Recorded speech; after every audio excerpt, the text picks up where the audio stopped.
We were angry about certain developments and we were disturbed about certain developments. But then we decided to do something about it and started calling our friends that let's meet together. It's high time that we start discussing and defending science in the country and scientific method in the country. वो एक शेर है ना, मैं अकेला ही चला था जाने में मंजिल मगर लोग साथ आते गए और कारवां बनता गया. Everybody joined and encouraged us to hold a public meeting, first in Delhi. Our idea was to hold similar meetings across the country, wherever we can find resources, and encourage the young ones to hold similar meetings in smaller groups. And we are still discussing. Professor Arvind told me that he is going to have a similar meeting or conference in his university. Professor Ganesh Devi is organizing one. There are friends sitting there in the audience who have offered to organize one in Hyderabad. And we are also planning to have one in Jaipur. So that is how Karma is getting formed. This meeting could be made possible only and only with the support of our friends. You need to have some money. Booking the hall, organizing tea. But the major problem was that how do you support travel of our friends who are not in Delhi. And I am so proud to have such friends who supported their own travel and came here. I think applause is due. Of course, there couldn't be any government support for such a meeting. Our friend Santosh Paul came forward. Dr. Harsh contributed majorly. These two friends said that we'll bear the cost. I think we must applaud them. We must clap for them as well.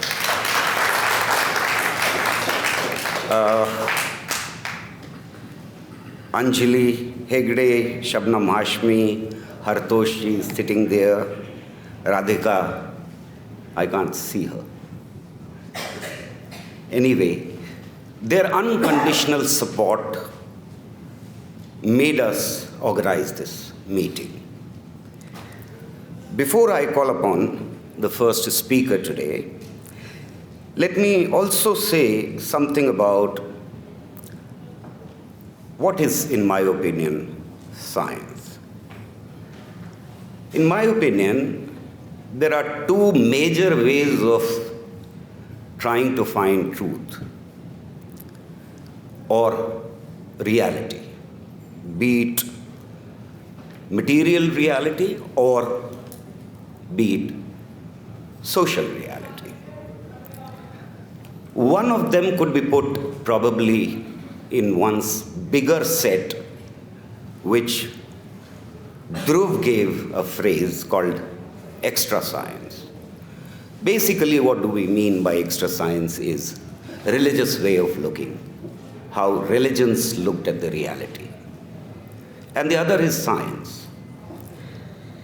And I have tried to think about what is the difference, major difference between the two. In my opinion, there are many differences between the two. How do they look at reality? But I'll talk only about two differences here. Science is ever-expanding knowledge, whereas religion is frozen in time. Which also means that whatever becomes old and irrelevant in science is thrown in the dustbin of history. Whereas religion keeps on going back towards whatever has been said in the olden days. And that is the truth that remains for eternity. The other major, let's take one example, that if you fall ill and if you have probably cancer, then anybody would advise you to go to the institute which has latest knowledge. If you have some problem in spine, then you go to Dr. Harsha Agadi probably. And if you have some problem somewhere in veins, then you consult Dr. Satvik. Which means that we have confidence in them because they have the latest knowledge. Whatever knowledge has been created by scientific endeavor, they are repository of latest knowledge. Whereas in religion, if somebody falls ill and you are religious, then you tell him, go back to the oldest temple, go back to the oldest dargah, and go back to the oldest scriptures, chant something which has been said or written thousands of years back. The other major difference which I would like to point out is that science cannot progress unless and until new generation challenges the old one. It is continuous challenging of what has been said in science, what has been concluded in science, that science progresses. Which also means that in science, you always have disagreements from the past. And this clash never ever results into violence. There is no example in history probably of somebody who is upholder of Newtonian physics fought and killed someone who propagates Einstein's theory. So there is no example of that.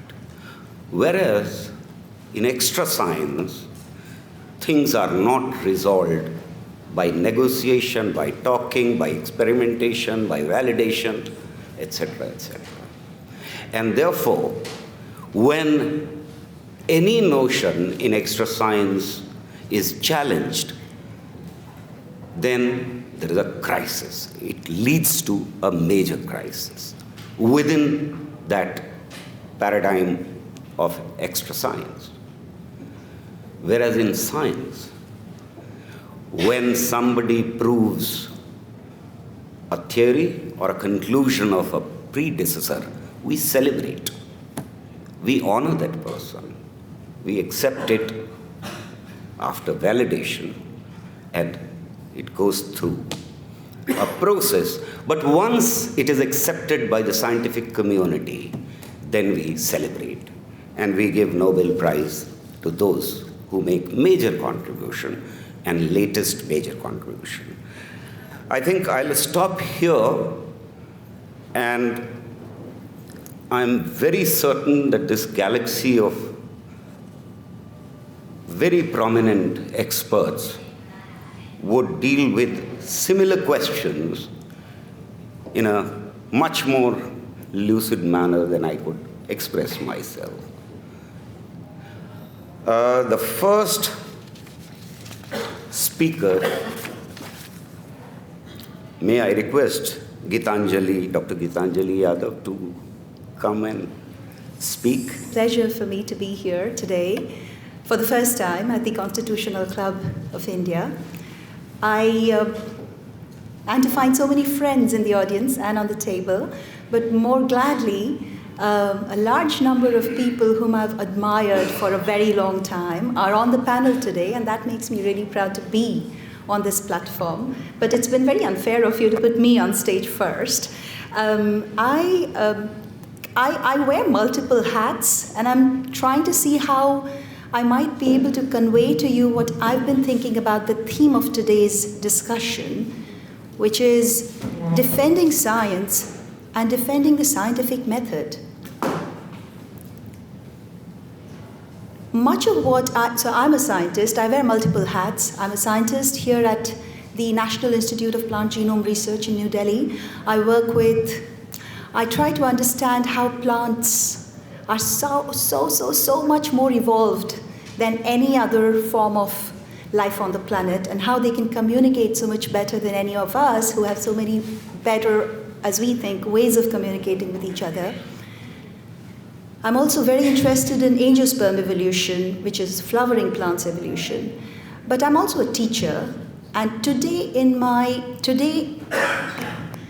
my role here on this dais, I think I'd like to wear a third hat, which I sometimes put on, which is about being a member of a little group in Delhi that we have come together ourselves as academics in Delhi, college teachers, school teachers, scientists, researchers, students within the NCR, to see how we might, and this happened just in the past 2-3 years after, and particularly after the national education policy, we decided that we should come up with ideas how we can get students or children to develop a scientific temper. And so therefore, Gauhar Saab just mentioned that we all should do small, actions speak louder than words. And we've been doing so many little workshops, events, discussions, brainstorming roundtables within Delhi over the past year and a half, generally, after the pandemic, you might say, to meet with different groups of people, to ask them, what do you think, do you notice that there's a change in the scientific temper in the people? And the answer every time is yes. You don't see so much of a scientific temper. You don't see that spirit of inquiry, which you earlier at some point you thought you had. Okay? Now at my generation, I feel very much, yes, I grew up with a scientific temper, and therefore what's missing is the present generation Alpha or the generation Z. These guys are the ones who don't get it. I get it, I'm from the previous generation and you might have had the same feeling for me, when I was probably studying. Some of you may have felt, oh, these guys don't get it completely. Leaving that background noise aside, I feel that the scientific temper has been ingrained incredibly well, in India at least, long, even before the 1500s. When was it? Copernicus's theory, the European Renaissance, and the scientific revolution across the world. We had Sushruta looking at all sorts of things in natural sciences in the 300 BC and 800 BC. After independence, we had the scientific policy resolution that was brought out. And then in the 70s, we also had fundamental duties brought into the Constitution of India, out of which one was to develop a scientific temper in each and every citizen. So it is your fundamental duty to have a scientific temper. And yet you see it all around. After independence, a lot of stalwarts in science, C.V. Raman, J.C. Bose, you might think about Professor Lambert, a British botanist. These guys all set up individual organizations, research organizations outside of universities. But the country or the nation or the governments decided at that time that you need to have larger, for inculcating this scientific temper, you need to have institutions. So things like AIIMS, large number of AIIMS, large number of IITs, large number of more recently ICERs, these institutions came up. And then there was another feeling that, all that is fine, but all of these academics, they are they just think about themselves and they're in a little box by themselves. So how about pulling them out and getting them to talk to the society and getting science to connect with society? Maybe then the public will also start thinking about the scientific temper. With that came the STI policy of the Principal Scientific Advisor's Office. And I have been in Delhi. You get a chance to be involved in all of these little activities that happen. And that was the time we decided that more scientists should be going out and speaking to public as well as interacting with the industry to try and see how our science, how the work we do in the little boxes or laboratories that we have can connect outside to the larger world. We probably think that we do, but you don't, and therefore we need to talk more often. And that is how the STI policy and then the national education policy brought about a change. But again in the last few, so all of these different efforts over time for years and years have been going on, and you would feel that yes, the scientific temper is well established, right? We ask a lot of questions, right? And all of the scientific temper is about observation, observation, observe a little more, and then make a rational inference, and then communicate or theorize. And what's happening in the last few years? How often have you seen somebody observe? Well, I sat on the dais just now while the introduction was going on, and I was observing a lot of you, and every few minutes you will look down at your phone, including myself. And I feel that currently the biggest challenge facing all of us today, and the reason why we need to defend the scientific temper, is the fact that we are distracted. We are perpetually consuming incredible amounts of frenzied information that is coming at us with such speeds. Leave alone school kids. Yes, school children, my own children, they are suffering from it, and they're getting adapted to it brilliantly. They don't mind it. But I see even my parents' generation, my generation definitely, and I'm a multitasker. A lot of people say, oh my God, we appreciate you. They praise me for being a multitasker. But that's a myth.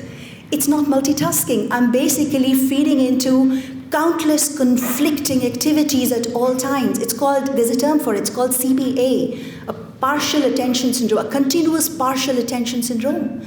And because of that, because of this distraction, where do you think is the spirit of inquiry if you don't observe anything around you? You don't have the capacity to sit down and patiently observe anything. Where will you have the capacity to question something? Where will you have the capacity to think? What needs to be done? What we might consider? How we might take things forward?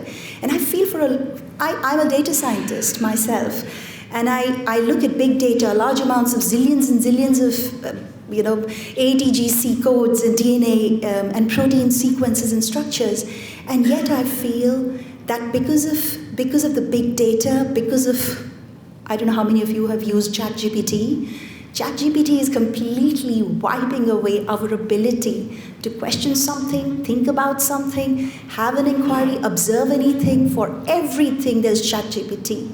And if it isn't there with you already, it will come.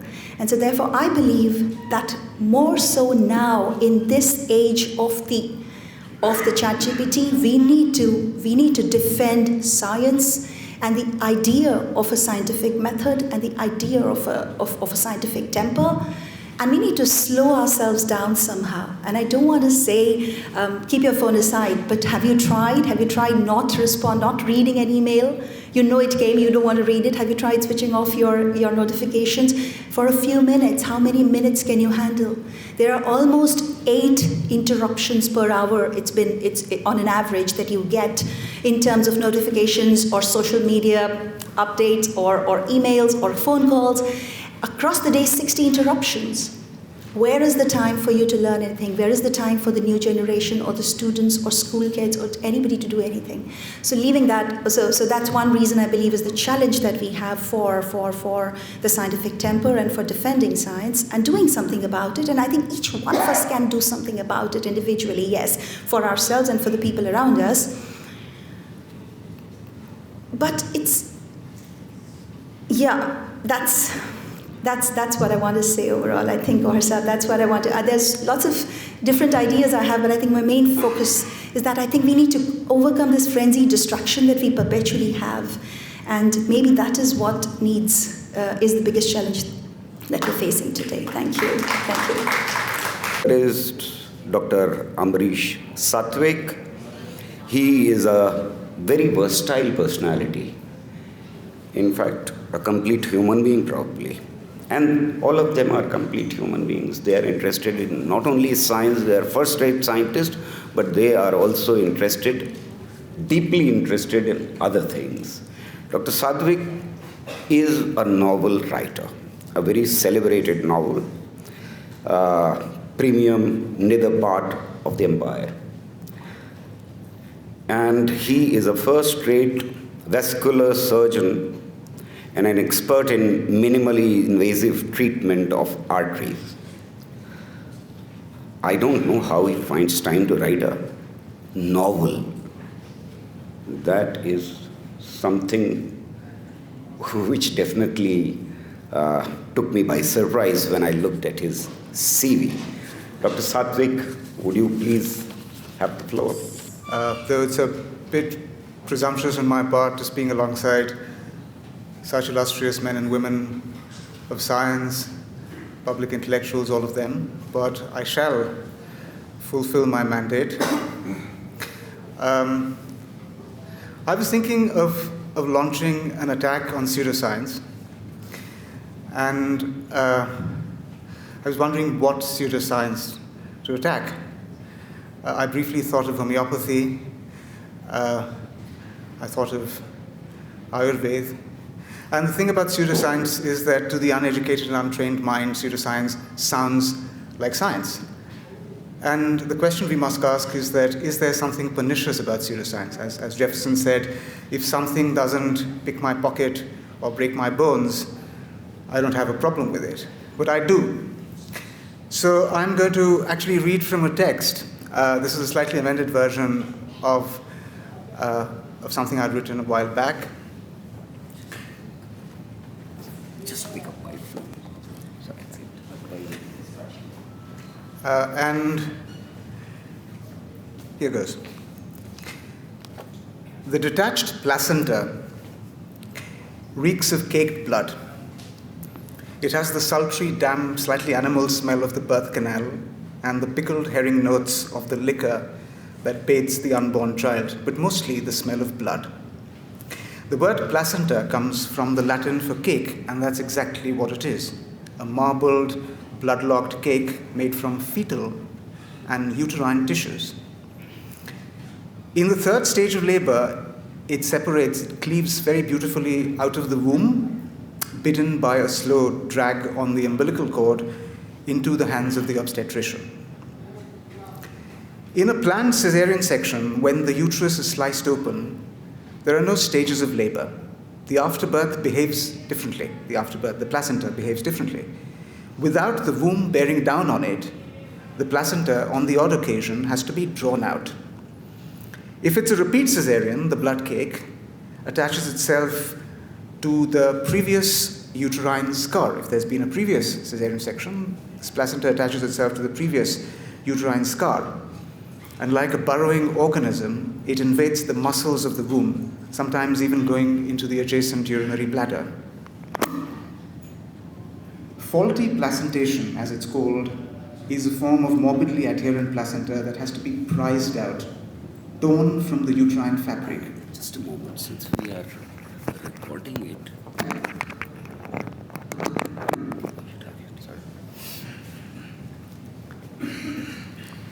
Faulty placentation, as it's called, is a form of morbidly adherent placenta that has to be prized out, torn from the uterine fabric. There's no other way of doing it. After it's ripped out, the uterus bleeds incontinently, like a breached dike. And every time it happens, even the old stagers and the grandmasters of these surgical campaigns, very, very experienced obstetricians, they're transfixed by how much and how unrelievedly an organ can bleed. As I stood over one such bloody surge across a white-knuckled obstetrician, desperately, blindly, hopelessly trying to oversew the bleeding uterus, I thought about the stars and the alleged power they have over human mammals.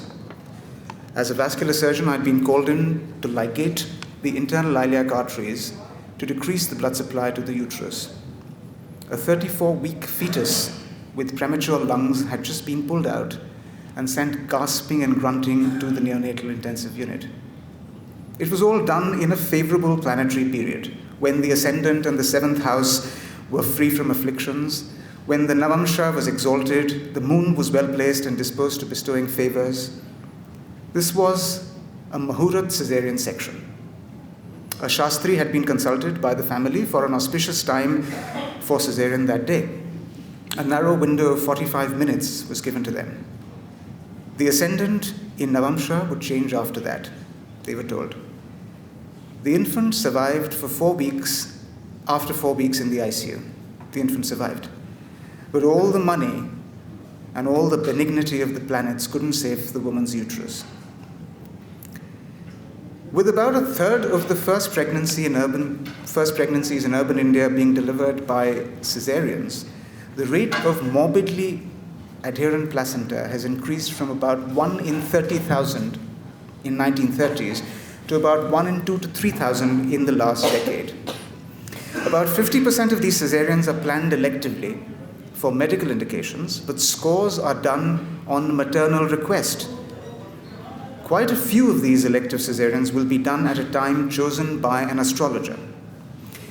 To the believer in astrology, the fetus in the pregnant uterus is a slightly modified equivalent of Schrödinger's cat. But in the believer's head, there is no randomness involved. It's as though there's an invisible Geiger counter inside the uterus that holds the promise of either fructifying or poisoning the life of the yet unborn. As long as the uterine box is closed, it can go either way. The time of unboxing determines everything. The moon, the other grahas, the nakshatras, the mahadashas all control the Geiger counter. The time of birth grants the infant, for all its life, an obligatory adherence to destiny. That's what the believer believes. There lies the importance of the Muhurat caesarean. Now, should one deride and laugh at something that people seek meaning from? Is the story in the birth chart a fairy tale? Are astrologers obscurantist hucksters, or do they make pronouncements from some ancient scriptural stock of empirical knowledge? And with all this blather about planetary magnetic energy being suggested as a possible mechanism of action, does Jyotish Shastra suffer from a sort of physics envy? By virtue of being classified as one of the auxiliary disciplines that serves to assist and abet Vedic rituals, any criticism of Vedic astrology is always perceived as a criticism of the Hindu religion. But for a systematic enterprise that calls itself Shastra and Vidya, science and knowledge, can the claims of Jyotish Shastra even be called empirical? To apply the test of inductive reasoning, any claim would have to be based on a series of observations. Different areas in the horoscope reportedly govern different areas of an individual's life. The first house, or the lagna, governs the individual's body and health. The second house rules over speech and the oral cavity as well as wealth. Rahu in the lagna renders the subject ever ailing. The subject is talkative, red-eyed, a sinner, ever engaged in forbidden activities, and adept in courageous deeds. It also confers cruelty and ugliness on the incumbent. This is from the text called Manasagiri.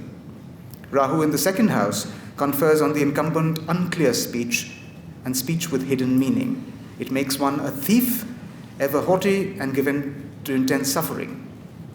These individuals have a quarrelsome nature, deal in animal skins and the sale of fish, have access to a lot of wine and flesh, don't know what's wrong with that, and tend to reside in the houses of the fallen ones.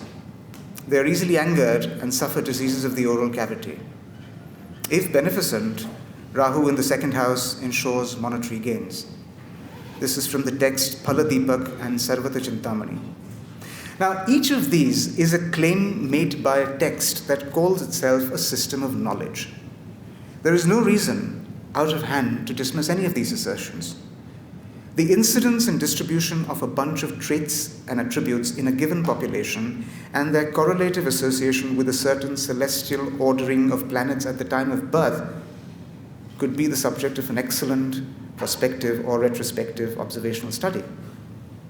The only requirements would be clearly defined variables and a control group that is outside the control of the aforesaid planets. Parashara, the patron savant of Vedic astrology, in his Brihat Parashara Horoshastra, chapter 81, verse 47, says the following. If Mars, Mangal, is placed in the lagna, the 12th, 4th, 7th, and 8th houses, without any aspect or conjunction of the benefic, the favorable planets, the husband of such a woman will certainly have an early death. For the martial affliction, Mangal Dosh, to be cancelled and the Mangalic, non-Mangalic marriage to not end in the death of the spouse, there is a remedy. The woman has to first marry a banana or a peepal tree and then go ahead with the actual nuptials. For this to be true, first, the association must be demonstrated beyond reasonable doubt.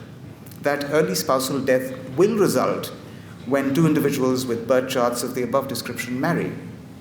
And then causality must be evinced that Mars, and Mars alone, in a certain alignment at the time of birth is the cause of the death, the cause of the maleficence.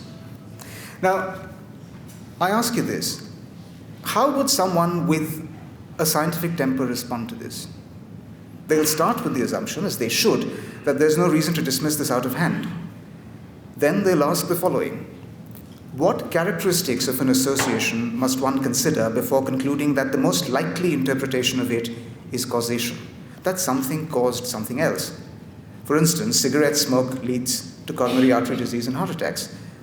So what characteristics of an association must one consider? Temporality, that exposure precedes the outcome. Strength, the stronger the association, the more likely that it is causal. Consistency, that it is repeatedly observed by different persons in different places, different circumstances, different times. Specificity, that a single putative cause produces a specific effect. Everything except plausibility. It isn't necessary that the association agrees with the currently accepted understanding of nature's processes. That's a feature we cannot demand. What seems plausible depends on the knowledge of the day. Percival Pott, for instance, in the 18th century could establish an association between sweeping chimneys and scrotal cancer. The mortality of chimney sweeps from scrotal cancer was 200 times that of workers who were not exposed to any tar or mineral oils. In the 18th century, it was a seemingly absurd association, quite outside the province of reality, of plausibility. In August 1883, a volcano violently erupted on the island of Krakatoa in the Dutch East Indies. Eruptions of ash reached an altitude of 20 kilometers in the sky. Explosions were heard as far away as Mauritius and Western Australia and caused multiple tsunamis, 1883. A prodigious load of sulfur dioxide was discharged into the atmosphere and carried by winds all across the planet. The resultant cirrus clouds reflected most of the sunlight. The skies darkened everywhere on Earth for many, many years. A bluish halo called the Bishop's Ring began to be seen around the sun. Summer temperatures fell by a couple of degrees. Sulfate aerosols remained in the stratosphere almost till 1889, causing spectacular, flaring, scarlet-orange sunrises and sunsets throughout the land. In the seasons after 1883, a dramatic surge in the incidence of rickets was noted in the dark, squalid, urban, coal-fueled centres of England. That's when Theobald Palm made the association between the crippled child and scant sunlight. The association that skeletal deformities, bow legs, knock knees, and thickened wrists and ankles could have something to do with the privation of the light of day. All inquiry starts with the careful observation of the world around us. The French statistician Michel Gauquelin conducted several empirical studies on the capacity of celestial bodies to govern human and terrestrial matters. His test of opposed destinies invited astrologers to evaluate and examine 40 birth charts and asked them to separate those of 20 criminals from 20 responsible citizens. Their results were entirely in line with the play of chance. In 1955, curiously, he published his signal monograph on his discovery of a series of highly significant statistical correlations between planetary positions and the birth times of eminently successful people. His findings actually startled Gauquelin himself and others of his fraternity. He wrote, "One of the strongest correlations I have observed is that sports champions tend to be born when the planet Mars is either rising or setting in the sky." He called it the Mars effect.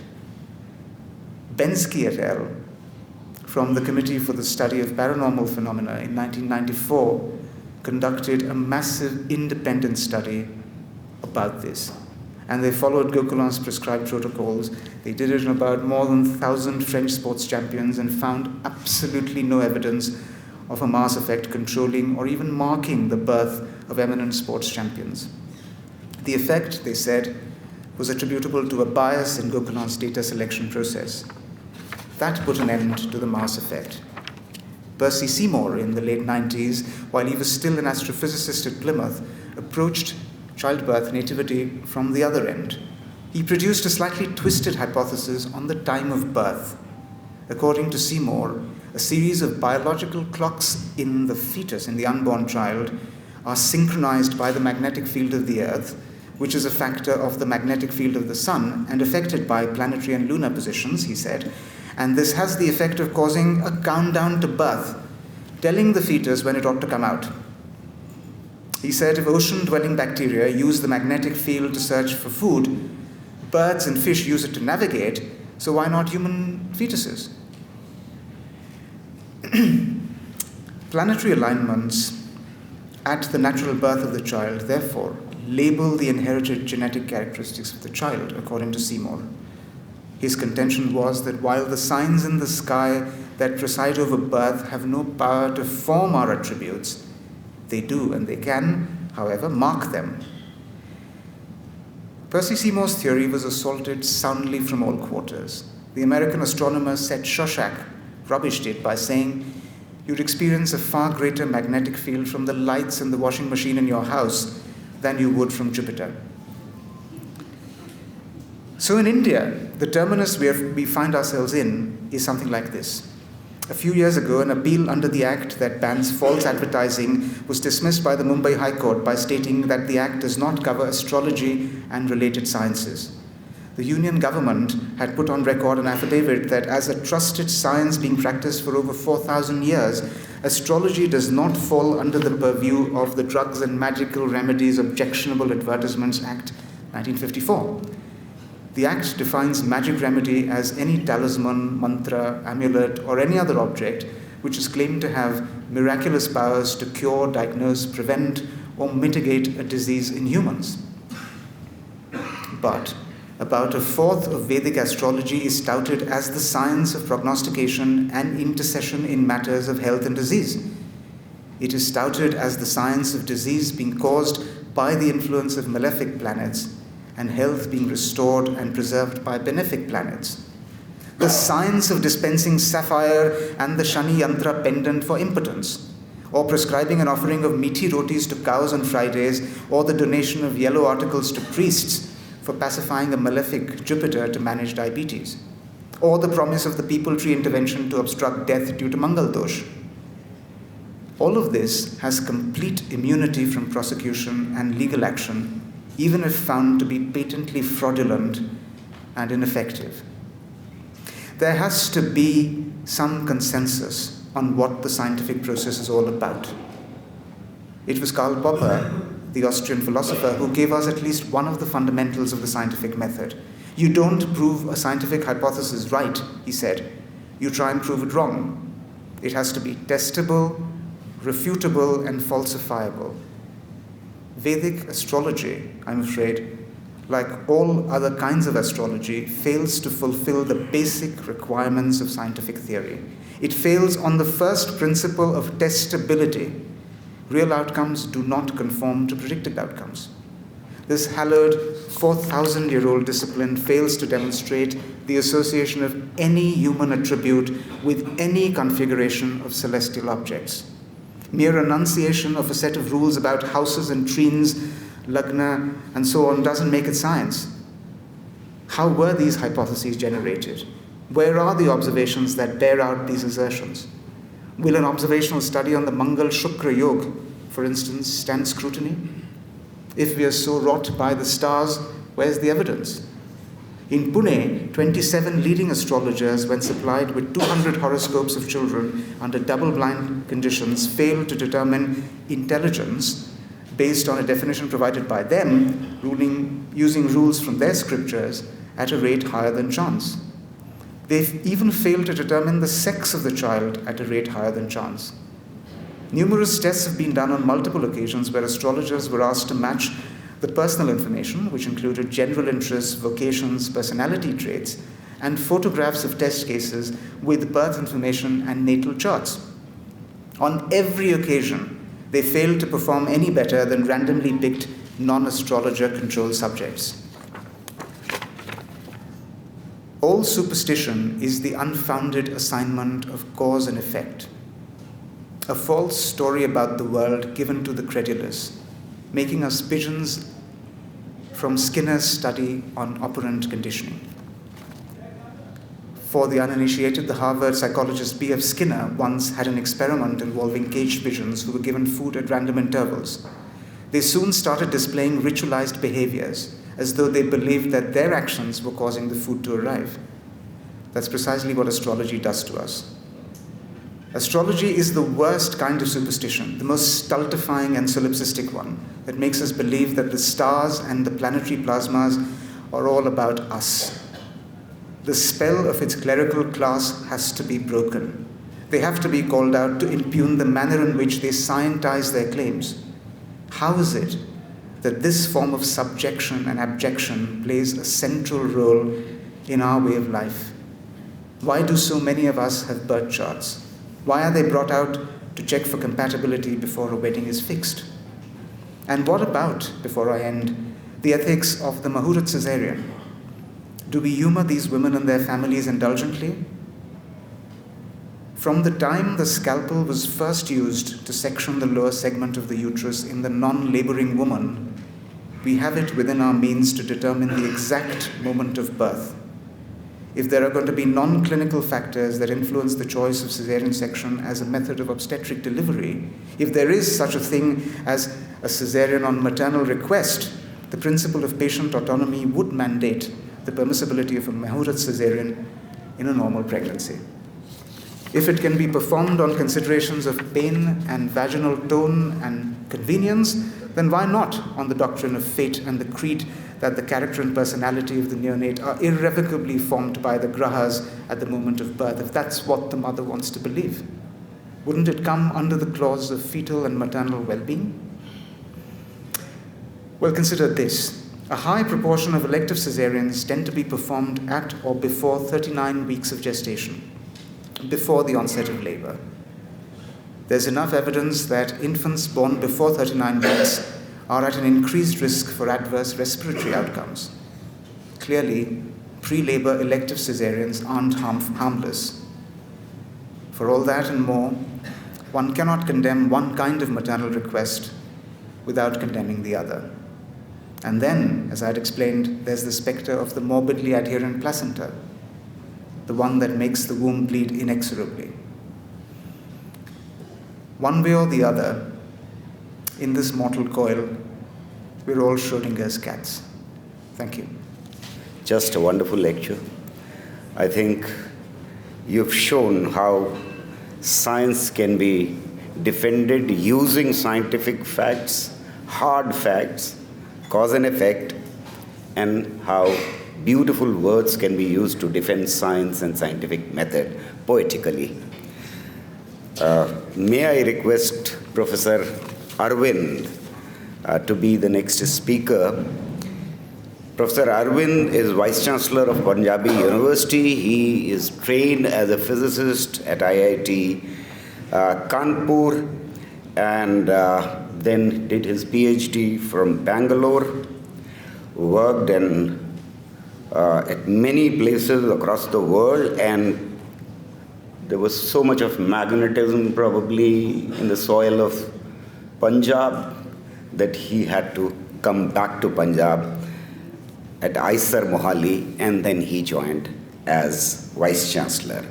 He is a quantum physicist and is interested in quantum optics and foundations of quantum mechanics. Well, thank you very much, Gauhar, for the invitation to be part of this meeting here. More than anything else, it's an opportunity to meet friends and be away from a rather hectic schedule of my day. So taking a day off, coming to Delhi and being here is very pleasant. I have been kind of thinking what kind of points I want to make here, and I must say that I'm not an expert, I'm not a philosopher of science to talk about in defense of scientific method. I'm a practicing scientist, but also have been engaging with science pedagogy and science dissemination in a rather broad and big way for a long time. So therefore, I'm going to share my thoughts which have come to my mind while debating on these issues, while participating in programs, and it may turn out that there are kind of somewhat disjoint points that I want to make.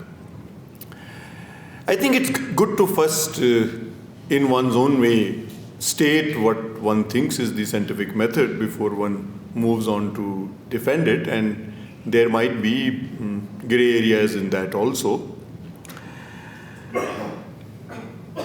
See, I had given a talk some time ago which was titled Distinguishing Science from Technology and Spirituality. And I will come back to that because many times we try to distinguish science from religion and spirituality and different ways of finding truths. But we don't mind clubbing science with technology and calling it S&T. To me, the distinctions from both ends are equally important, and therefore scientific method may be used elsewhere also, but the whole endeavor of science has this connection on both sides, and therefore confusions on both sides, I think, exist. Very briefly, I would say that you build scientific hypotheses which are based on rationality. So the first pillar in my mind to scientific method is rationality. But as one knows that rationality or logical constructions have problems. First of all, things could be equally logical, and then what do you do about them? The second, of course, is a deeper problem which comes from Gödel's theorem that logical constructions cannot be complete. They are by definition incomplete. Therefore, science then, of course, uses empirical method of validation or finding examples from data and carrying out experiments. And that also we know then cannot be done, because even for a computer program to be shown to work correctly, you have to test over infinitely large number of inputs. So that also stops somewhere. So then third pillar comes, which is the guild of scientists who at that time put a stamp and validate and say, this is all right, this is the best what is available today. So with these three pillars of rational or logical hypotheses coupled with empirical methods and experimentation, explorations, and finally a group of experts which validate at that time the best possible scenario, I think are three pillars of scientific method, defined somewhat loosely and not very precisely as a working definition, which I would like to put forward. Now, what is it aimed at? Because as was mentioned by earlier speakers, that science is exploration of truth, trying to find the truth about the world around us, or maybe a human understanding of the world. So in some sense, it connects with the language project also, that we are trying to give a certain language to the processes which are happening outside our mind in a way that they can be communicated, they can be documented, they can be used, and so on. So one can, I don't like to say that it is trying to find the absolute truth or whatever, but it is something to do with trying to find what the word is all about and truths of the word. And therefore, many times what happens is that you start saying that the goal of science is same as many other endeavors, which also talk about finding the absolute truth of the word. But then the methodologies are very different, the method is very different, so therefore it is important to, I would say, distinguish science from other ways of trying to make sense of the word.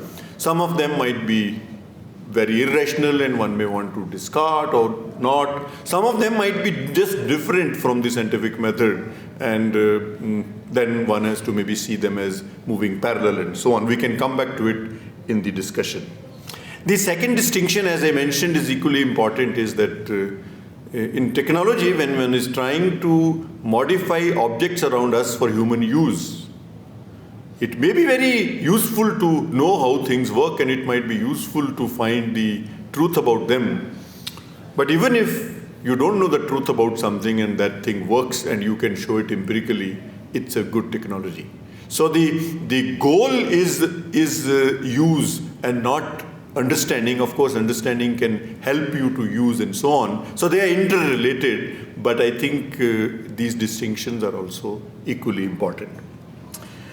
So scientific method, as I mentioned, is a very broad way of doing things, and therefore it goes beyond natural sciences. In principle, it can be applied to various kinds of disciplines wherever one can make progress using this kind of a methodology.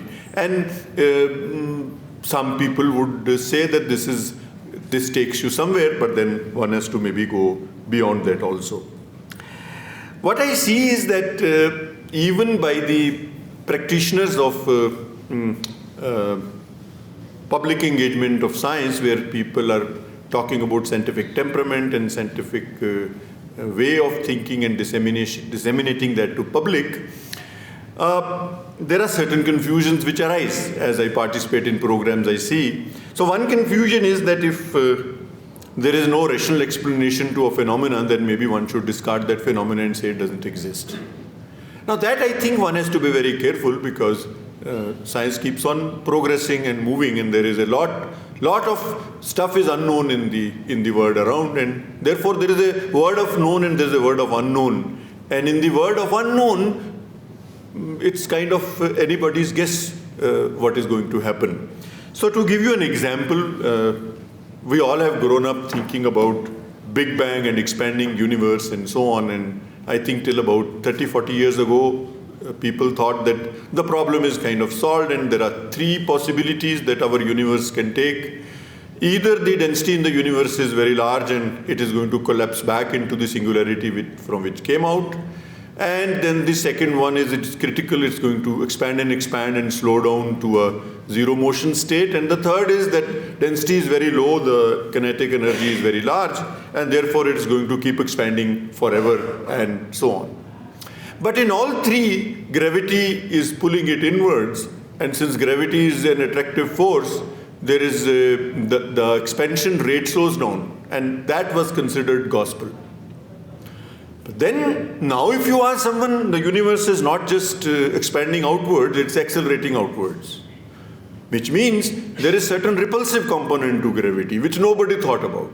And that is a completely unknown domain. And even within physics parlance, we call it dark energy.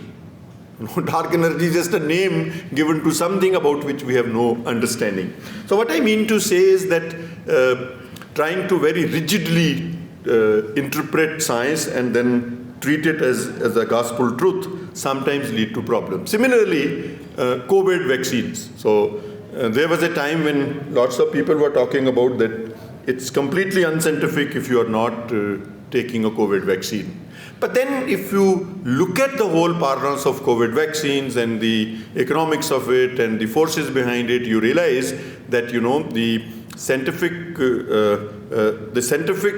method or the argument based on something being scientific might be a legitimacy that somebody wants to gain about what they are giving you in one way or the other. So this is true of many medicines which were pushed, which were withdrawn. So you now begin to see a bigger economic game which also uses science as a way of legitimizing and validating the things which they want to give out to you. Of course, using data, science, all that and so on in a way that very difficult to discern. Let me give you two more such examples. One is buildings. Now, when people say that this building is scientifically designed, first question one should ask is, what is the expected life? Nobody tells you that most buildings are designed for 100 years. But civilization time scale is much longer than that. If a building is designed for 100 years, it is very likely to begin falling apart in about 50, 60 years. Within that, the rational design will work. Same thing is true of bridges. Same thing is true of even storing nuclear waste scientifically. People say, oh, this is safe for next 500 years. But then what after next 500 years? So the question is that to the parameters within which the scientific method is many times applied to give you the best possible solution, the boundaries of it are not really shown to you, and you are not really in a way you are discouraged from looking at those boundaries and beginning to believe what is given to you. So therefore many things come as scientific may not really be scientific in the sense of final word on things and so on. So one has to be careful. I mean, there is another kind of legitimacy, as somebody was mentioning, that even people say that astrology is a science, because science, somehow it has happened that if technologies want to gain legitimacy from science, even practices which are completely different from science also want to gain legitimacy from science. People do say that, everything in Vedas is scientific and all that and so on, because I think people know that science has become something which has a much larger appeal, and therefore it is also kind of akin to a misinterpretation. That was the second point I wanted to make. The third point is about what is taught and how it is taught, about the pedagogy of, in general, I would say.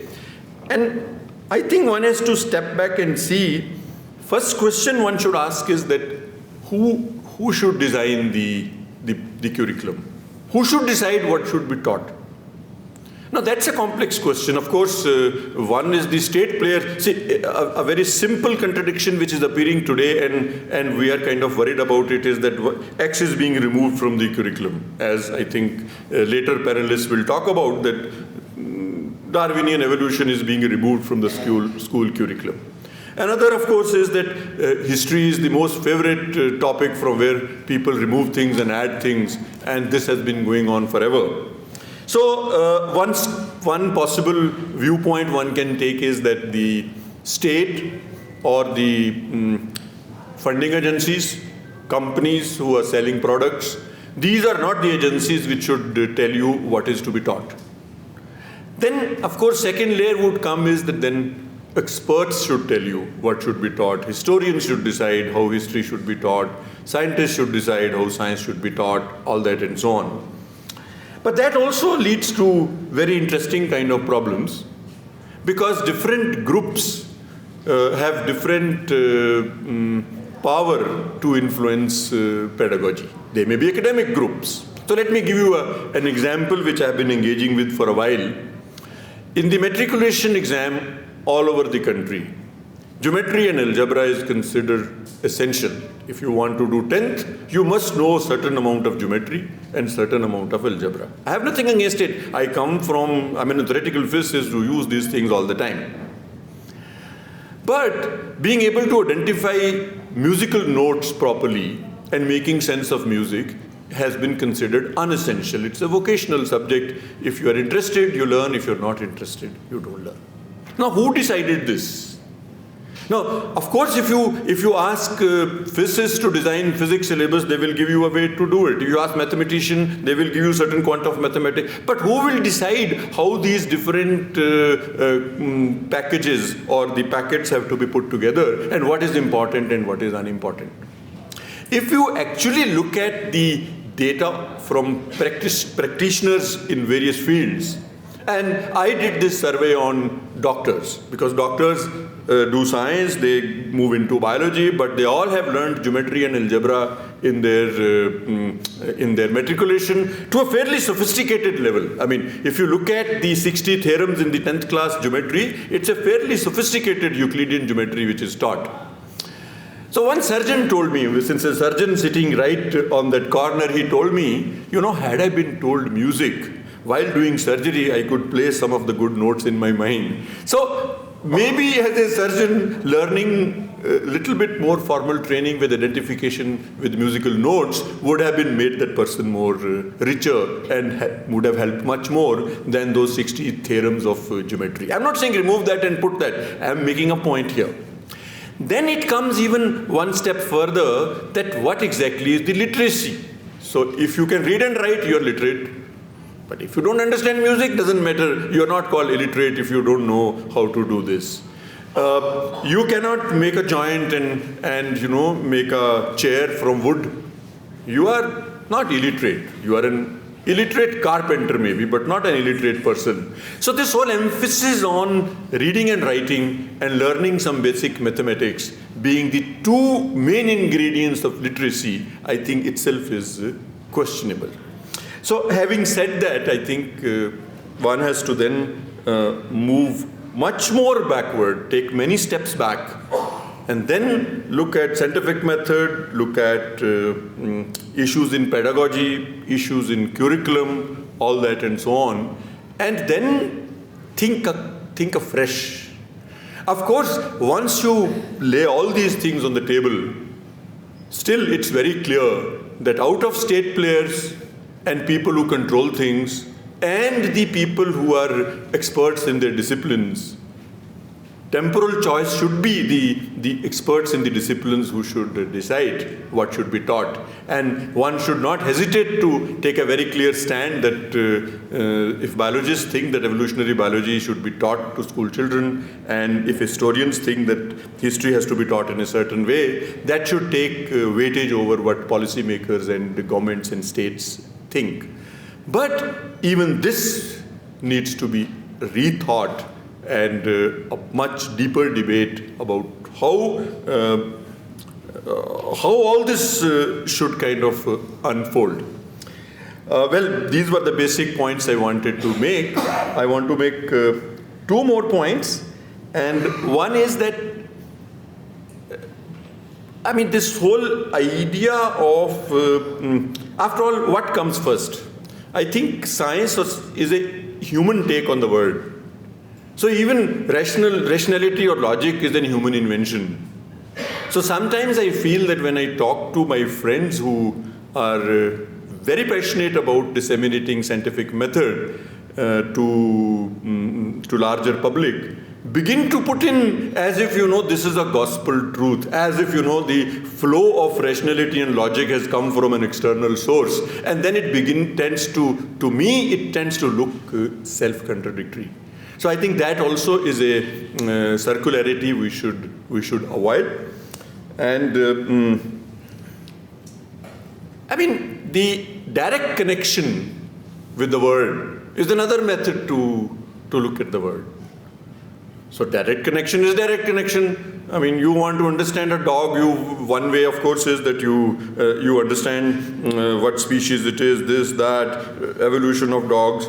But a direct connection is that it's a dog comes to you pet the dog, you look at the dog and you build a connection. So this aspect also I think is extremely important. You can do that with a stone also. You can do that with flowing water also. So I think the scientific method giving you certain insights about the world is extremely important, because it's at a given time the best possible predictive model mostly, as we call it, and give you an understanding and insight. But there are other insights about the world which humans are capable of and which come from different ways of engaging with the world, and those also should not be undermined. But in this whole debate, the first order things should be definitely recognized, and I would like to clearly state here that one should prefer experts from subjects to decide over matters, and one should definitely interrogate any predictive models from the point of view of statistical validity, as the previous speaker was talking about. Thank you. What you have said, I can't summarize, I can't moderate. So just let me add that my research on Kumbh Mela Public, on public understanding of science, very clearly says that education is the most potent channel of information as far as scientific facts and scientific understanding is concerned. The other conclusion of my study has been that it goes beyond those who have attended the school. The information is passed on to larger society, and some of the concepts, some of the difficult concepts even, have reached those who have never ever attended schools. So I'm sure your worry and our worry is genuine, that when you tamper with education system, you are doing something very seriously either wrong or good, whatever it is. Next speaker is Professor Dhruv Raina. and I'm honored always to think back and say that we have committed so many sins together. He has been a colleague of mine at Nisted's, but he is basically a physicist who shifted to philosophy of science and history of science. Now he's at JNU, but his work has been recognized world over. Thank you, Gauhar, for inviting me. I have never been a practicing scientist. I've always been a historian and philosopher of science, and as a historian and philosopher of science, I study what scientists do. I don't listen very often to what scientists say they do, but I like to follow the scientists around and see what they do. That is a better measure of what science is than what scientists say they do. For some time now, I've been particularly concerned about concerned about something that everybody in this room is concerned about, namely the delegitimation of scientific expertise. And initially, I thought it was only scientific expertise, but I see my colleagues from JNU here. And I think all kind of expertise today, whether it is expert knowledge in the sciences, it's expert knowledge in history, expert knowledge in the social sciences, all in a way stand delegitimated. And so when Gauhar said, we have to speak in defense of the scientific method, I was thinking about which method should we be defending, one. And my generation has lived through several debates on the scientific method. And lots of people here have been associated with movements on the popularization of science. And we've come up with defenses of science for the last 50 or 70 years. But my argument would be that science has changed. Science has changed a lot. The context of science has changed. And the relationship between science and state, science and industry has changed. And as I've argued in an article I contributed to a book edited by Romila, that science has been incubated for the last 60 years in a cauldron of the military-industrial state complex. And this, in a way, has also altered, in some sense, the nature of science. And what we see globally today in the March for Science movement is an attempt for scientists to recapture that space. All right? I like the slogan of a French physicist saying, "Why am I in the movement? Laisse-moi penser. Let me think. Leave me to think." All right? So which science are we going to defend? I think that's an important consideration. So I'm not going to go into here by beginning with, trying to answer two questions which are central to my discipline: the demarcation problem, meaning how do I tell science from non-science? But the question is, it is an important question, and we're not talking here about science and nonsense. No, we're talking about science and other ways of knowing, and I think that's an important question. And the other important question is about the dynamics of the growth of scientific knowledge. So these are two questions I shall not get into. I shall work with Bernol's definition: science is what scientists do. Now, what we have seen over the last 30 to 40 years, scholars in my field have been documenting how science has changed, how the authority of science, how scientific knowledge has been delegitimated over the last 30 to 40 years. A very important book was published in 2008 called Misinformation. All right? And so, which is the science that stands challenged? And what are we concerned about today? And I think fundamentally what's changed is that the character of control which the state exercises on science has shifted it, as somebody said, from a politics of the body, of controlling the body, to a politics of controlling minds. That we've moved into a regime of psychopolitics. So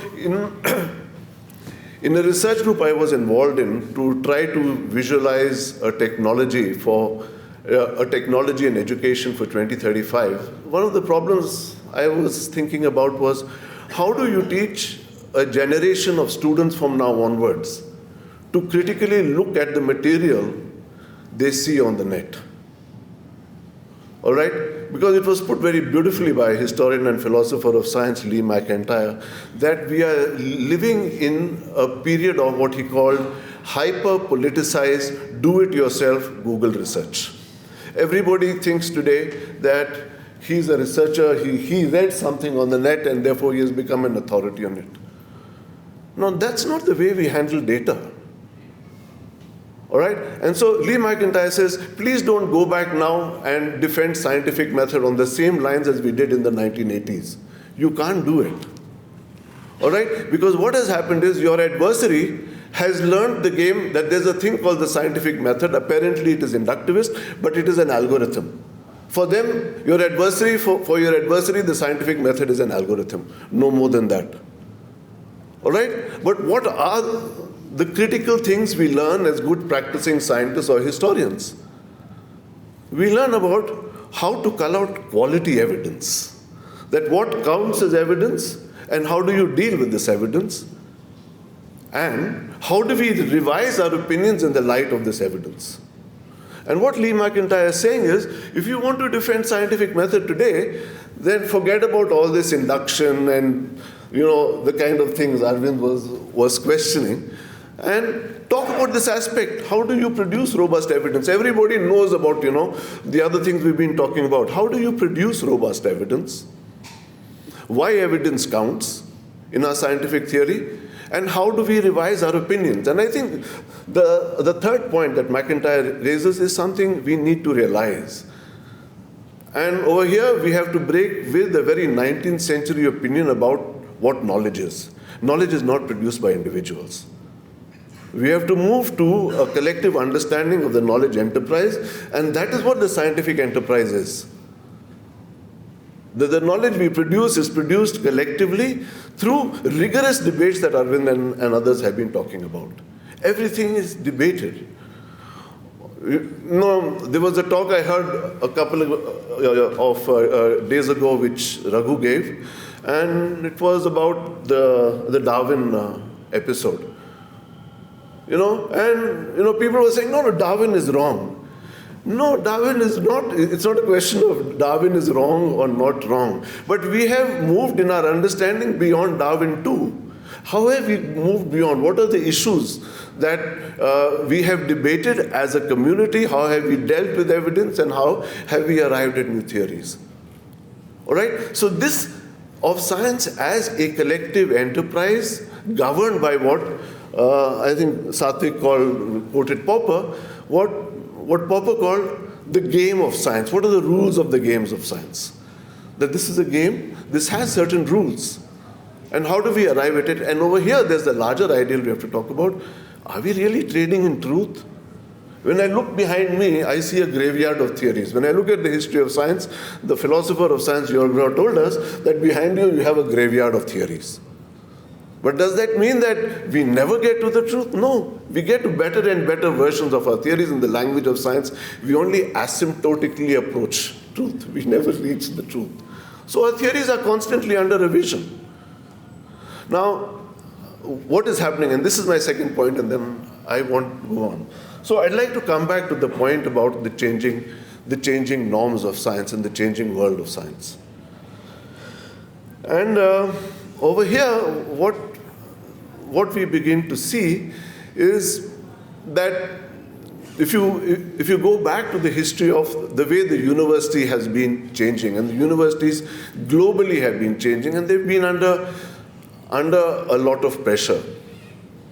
And I think over a period of time, these changes have been such that is particularly in places like India, what we begin to see is a kind of undermining of research capabilities of the university.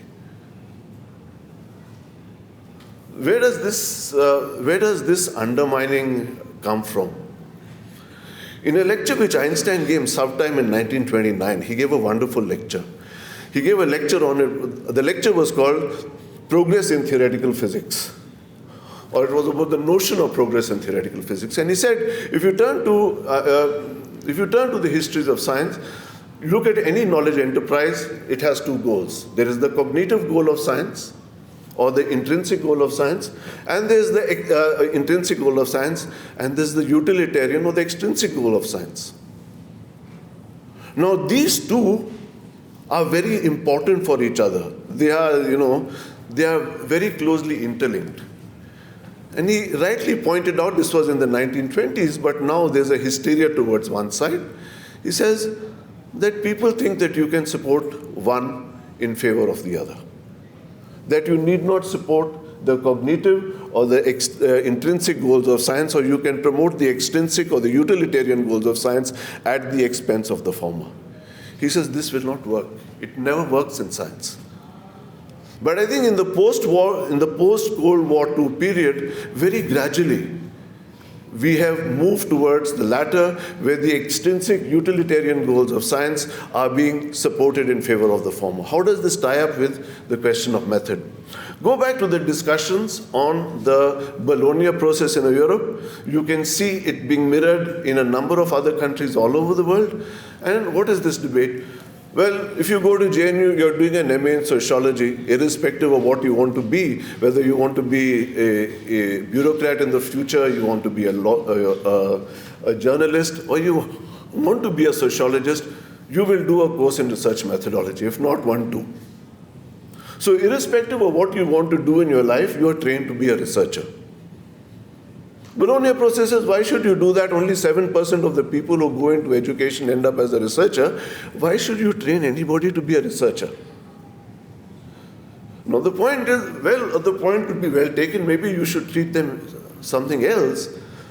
But the idea is, you were being trained to how to look at a problem, how to break it up into its components, how to think critically. And so, while the NEP makes a lot of criticism, makes a lot of space for the argument that we should have critical thinking must be introduced. I mean, the mechanisms through which you introduce critical thinking, namely, how do you build robust knowledge, that is something which is overlooked. All right? So that's one. The second part is, I think, and I was also talking with my colleague who works on the economics of education, is this whole argument about the vocationalization of education. And over here, the argument would be, and this is the way we have constructed the argument as it appears, is that, well, a small number of people are going to go into research anyway. So you have these 4-year courses, liberal arts courses, where you have an option to get out. If you're going to be a researcher, you will do your 4 years course, you'll maybe acquire some rigor. I don't know. I don't know whether, multidisciplinarity helps in acquiring rigor. I understand interdisciplinarity in another way. But there are options. You can take vocational courses. All right? Now, where is the scope for building up the critical capabilities absolutely essential for playing the knowledge game? All right? So what you want is a larger population which is unfamiliar with these debates on method, which is prone to just the kind of psychopolitics we have been talking about, and a smaller population existing in elite research institutions cultivating their capabilities. All right. So, what am I tying up the question? I am tying up the question with the question of democracy. In the 1930s, a very important philosopher of education and also a philosopher of science, whose work greatly influenced, as we know now, the work of Ambedkar as well, was John Dewey. And John Dewey pointed out that the internal practices of science could become a model for a democratic polity. All right? You wrote a paper, you could be an Albert Einstein, but it went into a peer review. And the paper, in principle, could be rejected. All right? So, based on these kinds of things, Dewey suggested that maybe the methods of science and the practice of science could suggest something for our politics. But we know well that it never quite functions like that even in the sciences, but as an ideal, it is still there. Today, is that a possibility? All right? Or does, and this is the question I pose in the book edited by Romla, or does need science an injection from outside in democracy itself? This is something we need to think about in order for science to save itself. All right, I think I'll stop there. Thank you. Since we are running out of time, we started 10 minutes late, but now we have started running out of time. So may I call upon Dr. Kanish Devi to come here and deliver his talk. He is a colorful personality, and that is why he is here. He is basically a linguist. So somebody wrote on Twitter, what is he doing in the panel? He has led the biggest ever project of language, survey of languages in the country. But recently, his interest shifted to a major project that he has taken up, which is what is science, and can we agree as a nation on what should be included in science and what should not be included in science. Ganesh Devi ji.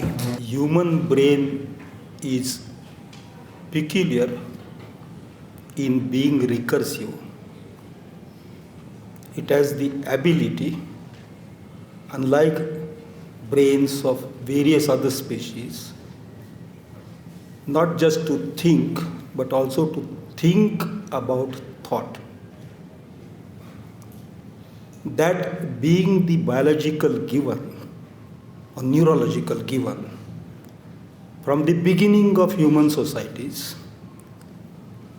they have attempted to articulate thought related to what is outside thought, outside the consciousness, which Immanuel Kant perhaps calls the phenomenal world. So there is the consciousness and the world outside the consciousness. And the human consciousness always likes to construct that world, narrate that world, analyze. But construction of that world outside has been a human endeavor in all continents from the very beginning. In constructing the picture of the, I might use cosmos, there are other realms, mythos, multiple realities. Humans have tried to arrive at a picture of reality which, as you commonly agreed upon, accepted, owned by the society, internalized by it. And in doing this, there always was the use of questions. What is it after all? The science enterprise is to tell us what it is. Now, this description of it, whether it is Tat, Brahman, essence, whatever you call it, in whichever language you call it, this construction has a certain logic.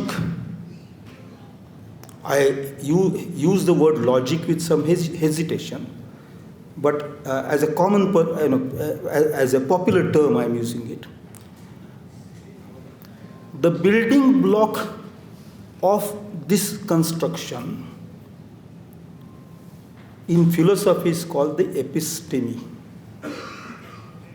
As is a brick to a building, so is the episteme to any construction view of the construction of the view of construction of a view of the cosmos. Every now and then, maybe after 500 years, 1,000 years, or whatever, the episteme shifts, it changes.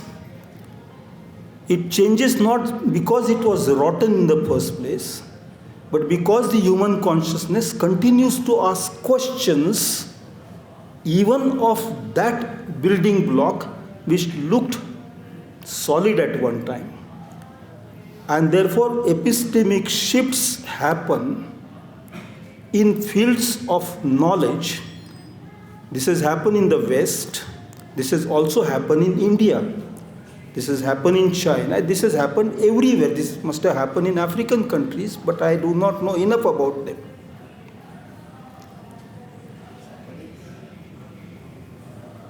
The fresh construction of the new episteme happens through questions. And the grammar of those questions at that time of constructing this new episteme is what people of that era call science.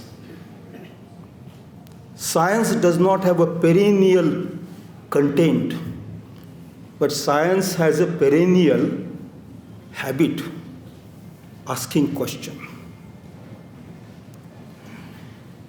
During the colonial, I will not go to what Descartes said and how, in the West, why rationality came to be assumed or seen as the essence of science. Because there was a time when rationality was under attack, and rationality also came under attack during the time when rationality was assuming that center stage in the West.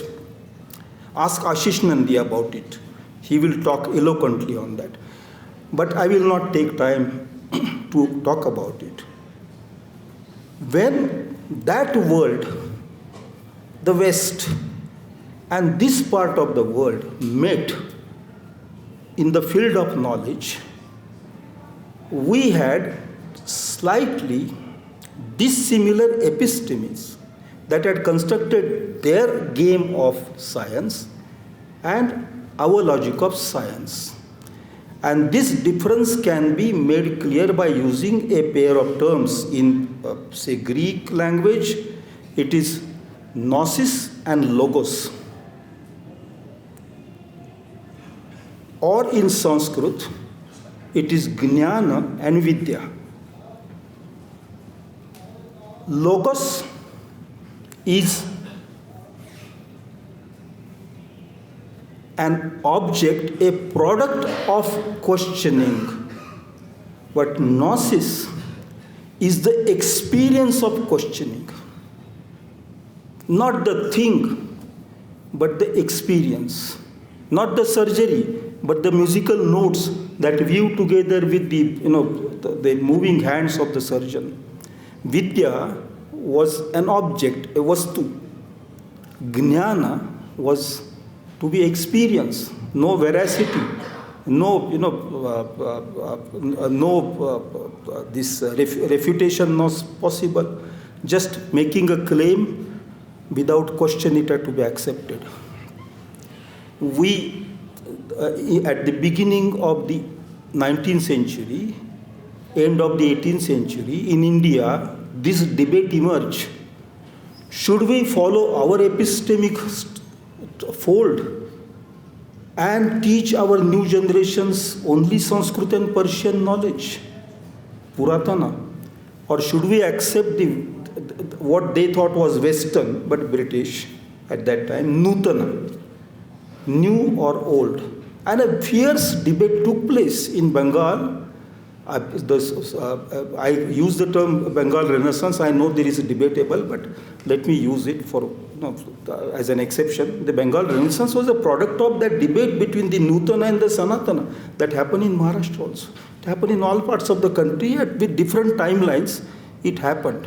And our country went through that process and arrived at a somewhat inconvenient resolution, inconvenient for us, which was a colonial or post-colonial resolution. And this happened all over the post-colonial world, that while many knowledges, many folds of knowledges were trying to sit together, people had to accept for their, in order to continue their life, continue their society, and move forward rather than going back. That debate continued till our constitution was formed, and our constitution accepted that rather than going back to remote ancient past, it is much better to accept what has come to us, the colonial modernity, on its own terms so that we can move forward. It was made an element of the directive principles of the Constitution to encourage, to promote scientific temper.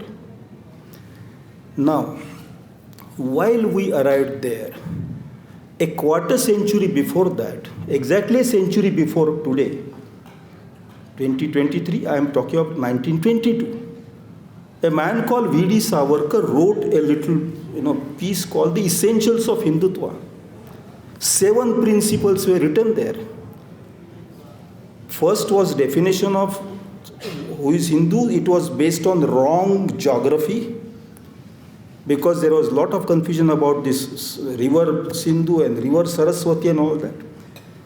But there was one element of those 7 elements in that definition was the idea of nation. The idea of nation was citizens whose Pitru Bhumi is the same as their Punya Bhumi. And therefore Jains, Buddhists and Hindu, if it is one thing, I think Hindu is many things, but I'll not get into that debate. Hindu, they belong to this nation as natural citizens. This was Savarkar's take.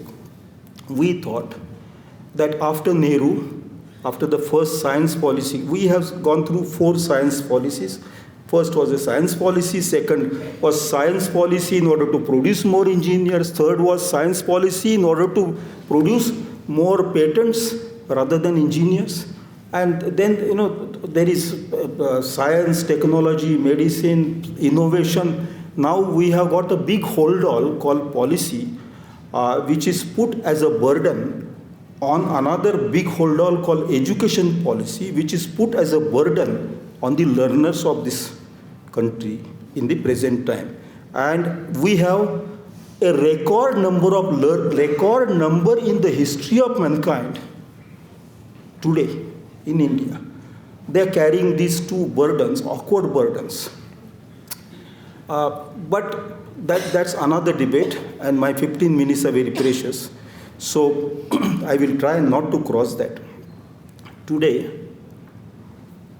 the logic of science, the grammar of science, not logic, grammar of science, which we had accepted in our post-colonial, post-modern condition, had valorized questioning. I know that there is no single knowledge in the world. Professor Raina knows it better than I do. When this report on knowledge was produced by, in Canada, by Lyotard, he said there's no knowledge but knowledge is. Knowledge will not be validated through analogy but paralogy. I understand all that because the episteme itself is in doldrums, is changing very rapidly. And therefore we do not know what is the shape of reality that the human consciousness wants to describe. He depicted three or four scenarios of the cosmos, but in every field that is so. I'll not even get there. It's a fascinatingly complex field of knowledge, but somehow at the heart of that enterprise called knowledge was the center, at the heart of that enterprise called knowledge we are doing was what was at the center of science, the grammar of science, that is question. In a totalitarian state, citizens, and particularly if citizens are equated with only those whose Punya Bhumi is the same as Pitru Bhumi, they are sought to be put to sleep. Politics he used a very decent term, psychopolitics. This is the politics of sedatives. To put people to sleep in such a way that even when you tell lies, people know these are after all lies. Government has excellent strategy to deal with the Deshadrohis. Therefore, it will tell lies. Why should I get angry about government telling lies? With such a totalitarian psychopolitical method of communication based on non-knowledge or pseudo-knowledge or lies, the question of question gets settled. All institutions built by the Constitution in order to raise questions as checks and balances are weakened. Having done that, all the human resource, students and teachers and faculty and science institutions, they are terrorized, intimidated, assaulted, if necessary, using state machinery of police and even soldiers. And having done that, finally, the idea of asking questioning itself is made an infamous, defamed idea. That is where the attack on science has come, and that's where we need to defend it. 3 occasions I remember when scientists got up in anger in this country. Scientists, their funding depends on government, and scientists very rarely can afford to speak. They spoke up. They spoke up when the Ministry of Culture funded, it was claimed, for racial purity testing of 28 tribes. 150 scientists wrote saying that this is what had happened in 1936 in Hitler's eugenics. Scientists wrote, when I as a writer, I written it doesn't require courage. Sahitya Academia, it doesn't require great courage, it requires a little. A scientist protesting requires courage because a scientist's career is at stake. Another time, when this thesis about ancient migration was being presented by David Rick and his team, and the wrong-wing scientists were proposing that no, after all, people went out from here and spread Sanskrit Deva Bhasha everywhere, and great knowledge. And when India became Vishwaguru, 100 scientists from all over the world signed a letter protesting. And more recently, Darwin, poor man Darwin, he himself was scared during his time. The voyage on Beagle, 6 years suffering, 700 pages diary, so many. He was scared, so scared that he was not ready to publish his own discovery till 1857. For 16 years he had kept it because he knew the church would attack. Yet he published because somebody else was going to publish similar discovery.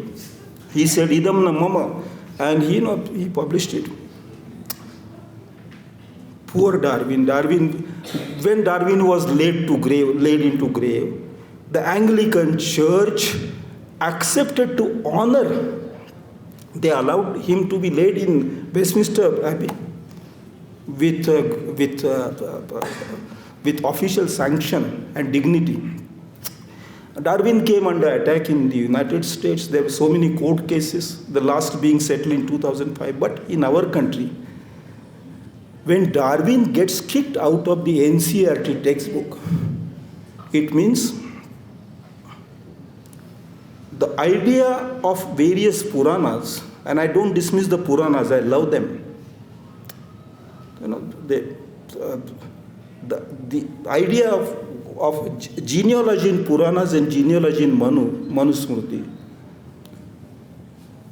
are in the waiting room to replace Darwin's idea of evolution of the species. Young children at the age of 15, 16, 17, and 18 will learn that genealogy. And even if I'm a religious man, I do not have the courage to say that God alone can save our country in that condition. Even God will fail. Questioning is the question. And in order to recreate, rebuild the question in this country, we'll have to go to every science college, 22,000 science colleges in this country. Multiply the number of students. 1,000 universities, each having at least 8 science departments. And there are Indians doing PhDs in science, doctorates in science, in India, 60,000, and outside India, about 30,000, 90,000 doctoral students, 22,000 science colleges, and 1,000 universities.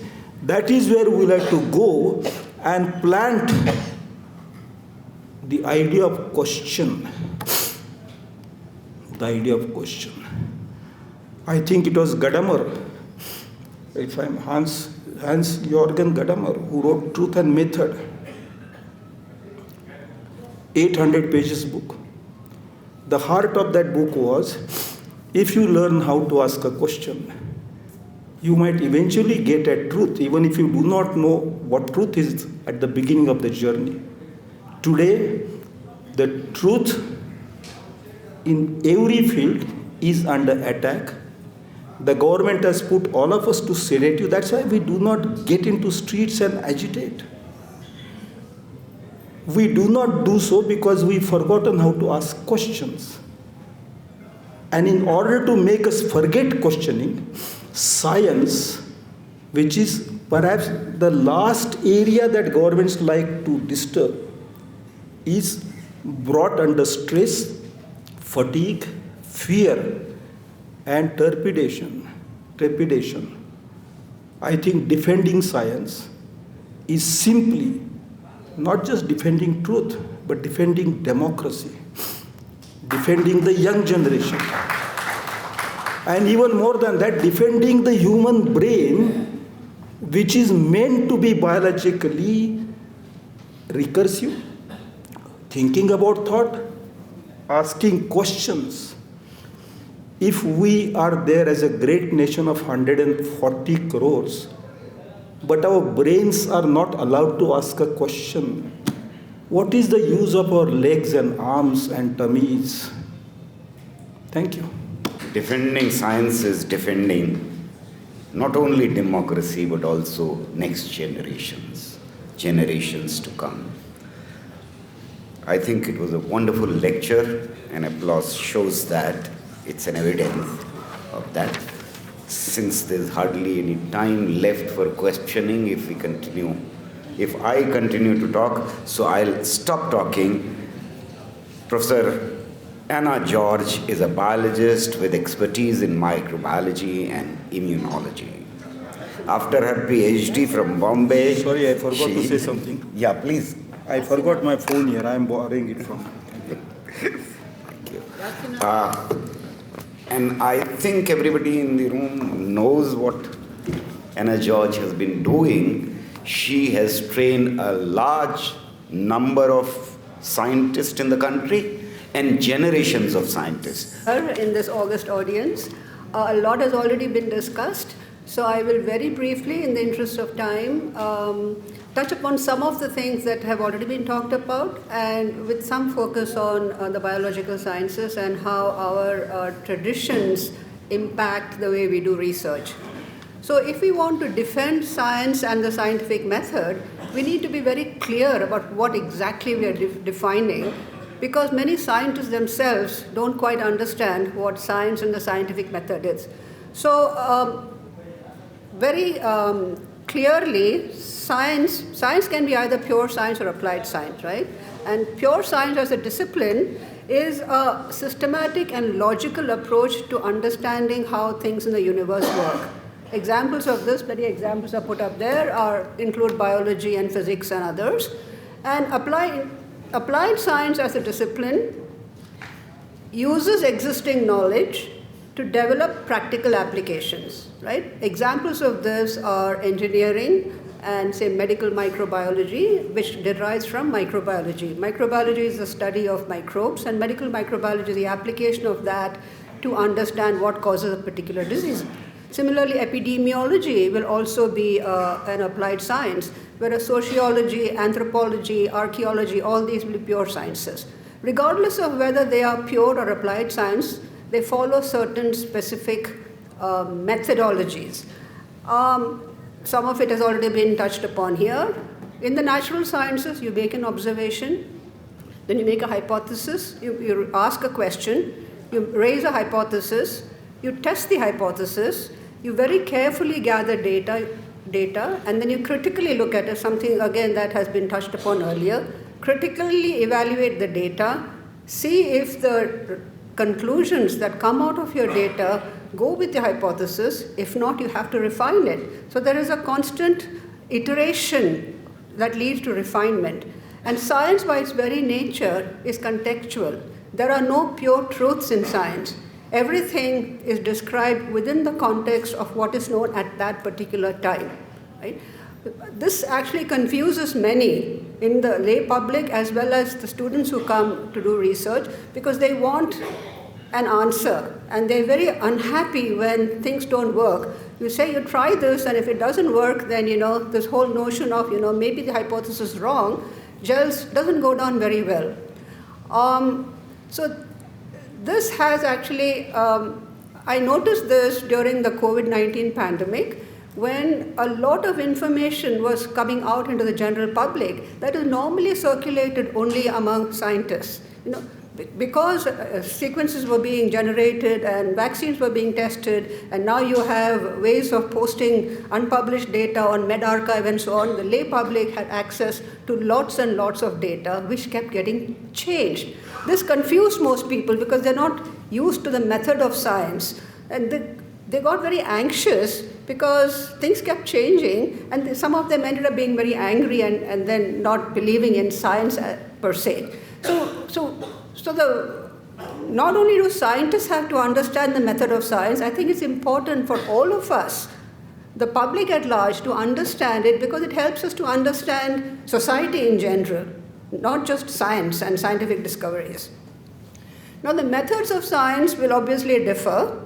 Some disciplines are easier to do experiments in. You can do immunology or vaccine development and check whether a vaccine will protect against a disease.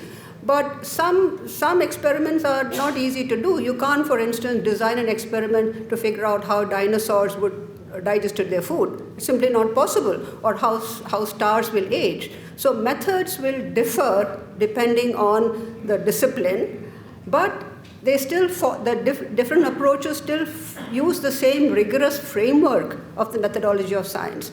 Unfortunately, what's happening is that, as again somebody had already pointed out, science is being used to justify many things, and this notion that the method of science changes with the discipline is used by practitioners of traditional medicine to say that you can't apply the methods of modern medicine and modern science to something like Ayurveda. Fair enough, but then they don't have their own rigid framework either. They ask us to believe and to trust and to have faith in something that was written a long time ago, and that has never changed. So this is a problem, right? You can have a different methodology, but that methodology has to stand the scrutiny of experimentation and cause and effect, and causality, or at least correlation, right? What else do I want to? So I'm going to cut everything down. Okay, so the other problem with dealing with this ancient wisdom business, see, Ayurveda has this, three vapors, or Kava, Pitta, and Vata, whatever it is. This notion of an imbalance in the fluid elements of the body is not particular to Ayurveda. It was there in Buddhist medicine and in ancient Greek medicine also, but they just called it the four humors, except that they added blood, which Ayurveda doesn't add. They put blood into earth. But the world has moved on, right? We are still stuck in that. in that framework of kava, pitta, and whatever, and everything is either an imbalance of this or of that. And of course, the medicines that are given are the same thing for most things. You have kashayams and arishtams and stuff like that, which have a multiple ingredients.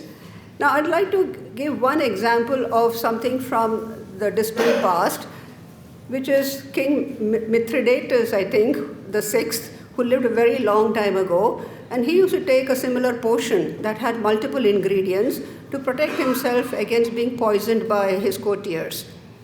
It had, I don't remember, there's a whole list of ingredients in it, and it worked in the sense that when his courtiers tried to poison him, he didn't get poisoned, and he actually ended up killing his family all died because they were all poisoned. But the thing here is that it's not the concoction that helped him. He also, in addition to this concoction, took small amounts of the very same poison. Right? So he was developing an immunity because of the poison that he was taking, not because of all the other ingredients. Right? So, we are kind of stuck in this. We knew it all in the past, and that we should not question this at all. Again, very quickly, two more examples. One is the death of George Washington. Let's not forget that George Washington died of a throat infection, which led to complications and he couldn't breathe. At that time, he was the first president of the United States. He had access to the best medical doctors of the time. And what did they do? They bled him. They removed 40% of his blood. They induced vomiting. They had enemas because they thought it was an imbalance of the humors. And he died. Today we would have done something else. We would have, given him breathing. They would have cleared the obstruction in his throat, helped with the breathing and everything. So what was extant then and what was good then is not necessarily good now.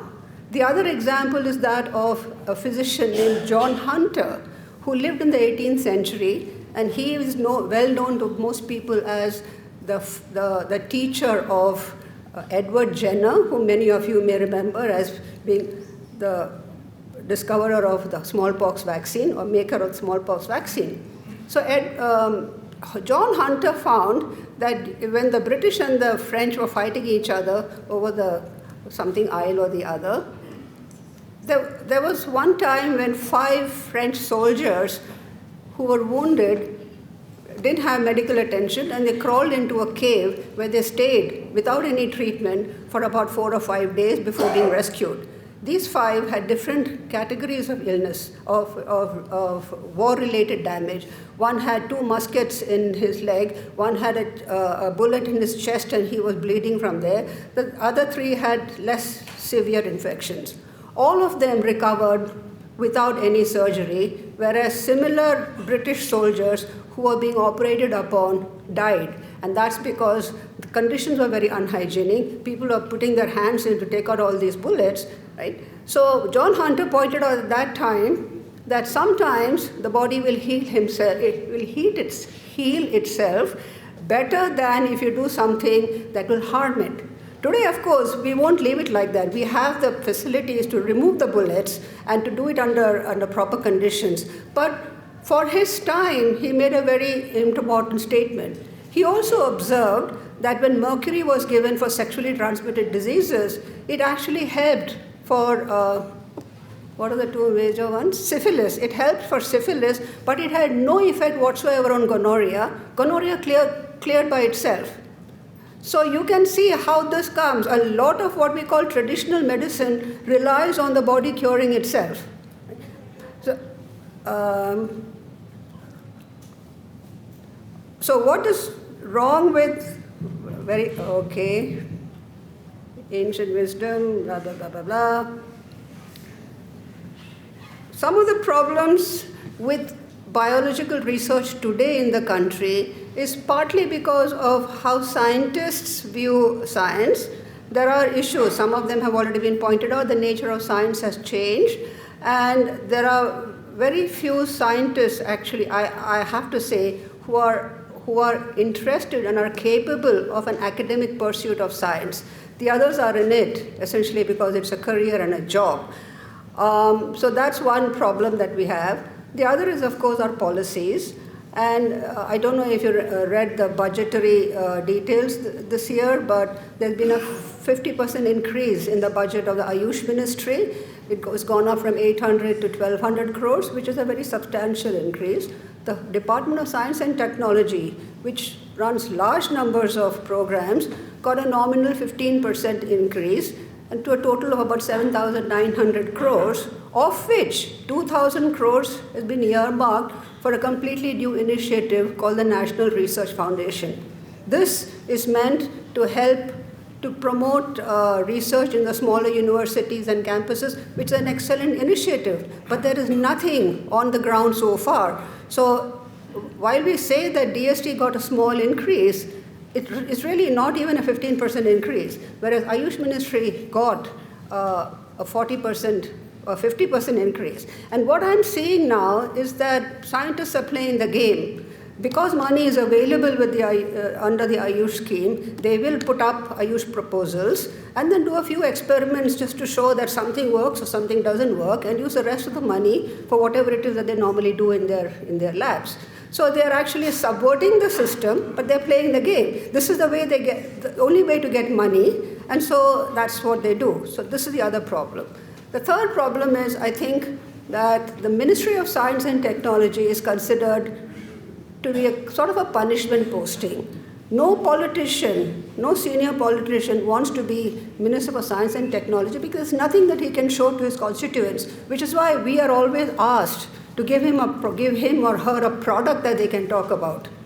Even recently, when Rijiju was taken out of the Law Ministry, he was moved to Earth Science, right? I mean, what is he going to do in Earth Science, right? He's not going to be able to either make money or, show that roads are being made or anything. There is no future in science and technology. Science and technology was much better off when we were under the Prime Minister. For many, many years, I think till Vajpayee's time, we were under the Prime Minister. So that's also added to our problems.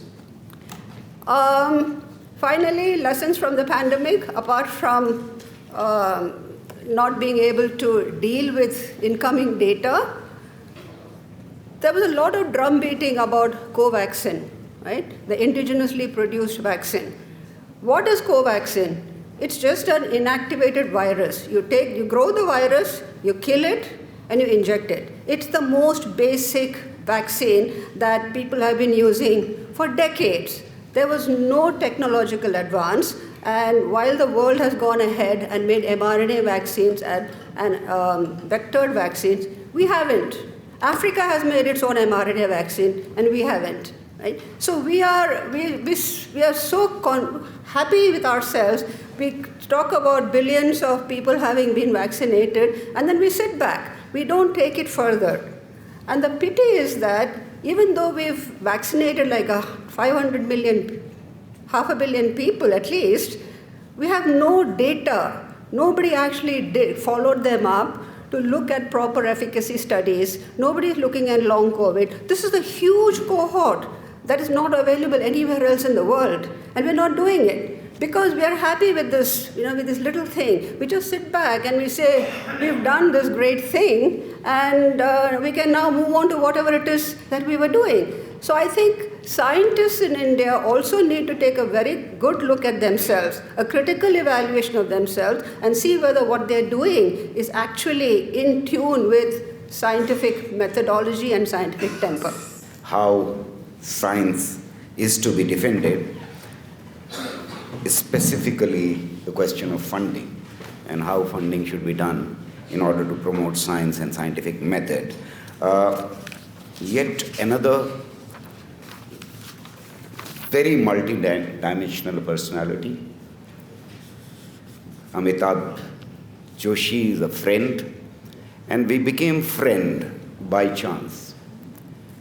I was traveling to Delhi, missed the flight, rang up a friend of mine that I need to interview one more scientist because I have missed the flight. He recommended that there is a friend called Amitabh Joshi. Go. I've talked to him, interviewed him for Eureka. That was it, for the channel called Rajya Sabha channel. And then we became friends. Because he is not only the first-rate scientist in the country, he is also an Urdu poet, and he writes poetry in Persian also. He is an expert of many languages. Thank you, Gohar Saab. We've had a long program already. Many important points and aspects of the broader issue that we have all gathered here to discuss have already been very clearly and nicely put by all the speakers who spoke before. So I'm going to do two things in a brief amount of time. One is I will first talk in generalities, pulling together much of what other people have said and maybe adding a small nuance here and there to it. And the second part, I would like to specifically talk about why so many of us are so exercised by the dropping of evolutionary biology from the 10th standard curriculum. I am an evolutionary biologist, and so that is an issue that is of particular concern to me. So in terms of the generalities, I think people have made many excellent points, and I would just add to this to say that, see, what the public understanding of what science is often at odds with many of the scientists' understanding of what science is, as has been said. The public thinks of science primarily as a body of factual knowledge. Many people think of it as the truth. But at the same time, science is not really about the facts at all. The facts are there, the facts exist. We see the facts. An insect also sees and experiences the same facts as does indeed a bacterium. And all of them respond to those facts of the world around them. What science consists of is our explanations of why the facts present themselves spatially and temporally in the patterns that they do. And our explanations of those patterns are basically some kind of story we can build up that helps us make sense of that. Now the question is, how do we decide whether your story of why there are more beetles than butterflies is better than my story of why there are more beetles than butterfly species, right? And therefore the second aspect of science is that we have decided over the centuries and millennia that science is not asking the question, is this theory true? In fact, you can never decide whether a theory is true or not, as has also been pointed out. You can unequivocally decide that the theory is not correct. What is the question that science asks when it tries to judge two alternative theories to explain the same set of facts? The question is, does it work? Not is it true. In this sense, science is a very pragmatic activity. The question is, does it work? And what do we mean by does it work? How do we decide which worked and which didn't? Am I able to use my theory to predict what will happen if something changes in a particular way? Can I make predictions that I can then test either against a controlled experiment or observations of the real world? And if my predictions are working reasonably well, better than other potential explanations, then for a while my explanation might become the favored explanation. Tomorrow, some other explanation may come along which works even better or makes predictions in a wider domain, in which case that will take over from my theory.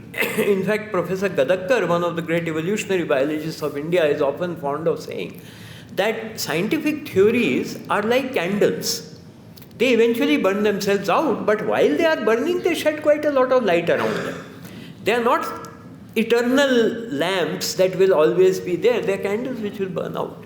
So this is one thing, that science is about what works, and it is, as has been said by multiple speakers, scientific knowledge is always provisional, always being questioned.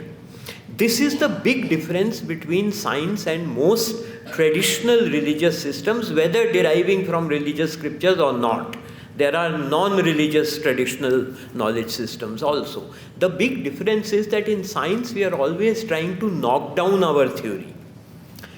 And this is something that is never conveyed in the course of our education. One of the regular experiences I have with PhD students is they come, they are very upset, and you say, what happened? No, we did that experiment and it didn't work.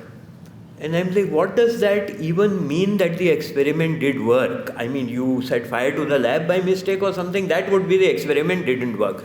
No, sir, what I thought would happen in the experiment, the results are opposite to that. I said, that is the most fantastic result you could expect, because if your experiment gave you the result you thought would happen, it is just a confirmation that you have a reasonably good understanding of that particular phenomenon. Whereas, if your experiment gave you some totally weird result and you are able to rule out that it's not a mistake, then it tells you there is something new to be learned, and it might take the next 10 years, but you will then get new knowledge. So the experiment that gives you unexpected results is actually the most valuable experiment, not the one that just says, boss, you kind of understand what's happening, the results are what you thought they would be. That might be pleasantly reassuring, but no new knowledge comes out of that. The other aspect that I think many people, and very importantly, touched upon this issue of sort of this old knowledge versus new knowledge. I think the real distinction that needs to be drawn is not between old knowledge, new knowledge, Western knowledge, Eastern knowledge, Northern knowledge, Southern knowledge, or whatever. The distinction that we need to draw is, can we test the claims being made by this knowledge? Supposing there is a claim coming from a 5,000-year-old Hebrew scripture or a 5,000-year-old Hindu scripture, and you can test it and it turns out to work according to contemporary scientific technology, that is very much then to me part of science. It really doesn't matter where that claim is coming from, it is whether it is being empirically tested to see whether it works or not. This is the distinction we need to make, and this is the distinction that our education system uniquely does not train us to make. See, some of my earliest memories of school from 6th or 7th standard, I used to ask questions. In 7th standard, we were learning something about leaves and chlorophyll, the photosynthetic pigment, and I asked the teacher, he said, leaves are green because chlorophyll is green. And leaves are full of chlorophyll. And I asked the teacher, I said, why is the chlorophyll green? And the teacher's response was, Joshi, तुम हमेशा बेकार की बातें पूछते हो, बैठ जाओ. Now,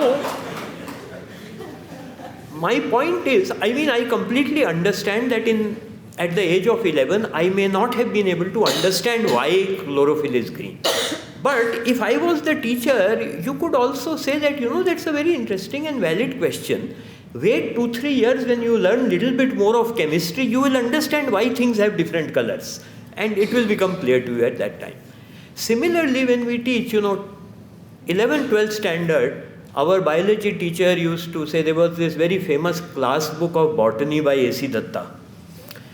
He would say, A.C. Datta is the Bible of botany. Now, the minute you are using terms like that, what does that suggest? That suggests A.C. Datta is something which you can never question. Or, Theophrastus was the father of botany. Now, we live in a patriarchal society. The minute you have said he is the father figure, you should not question him.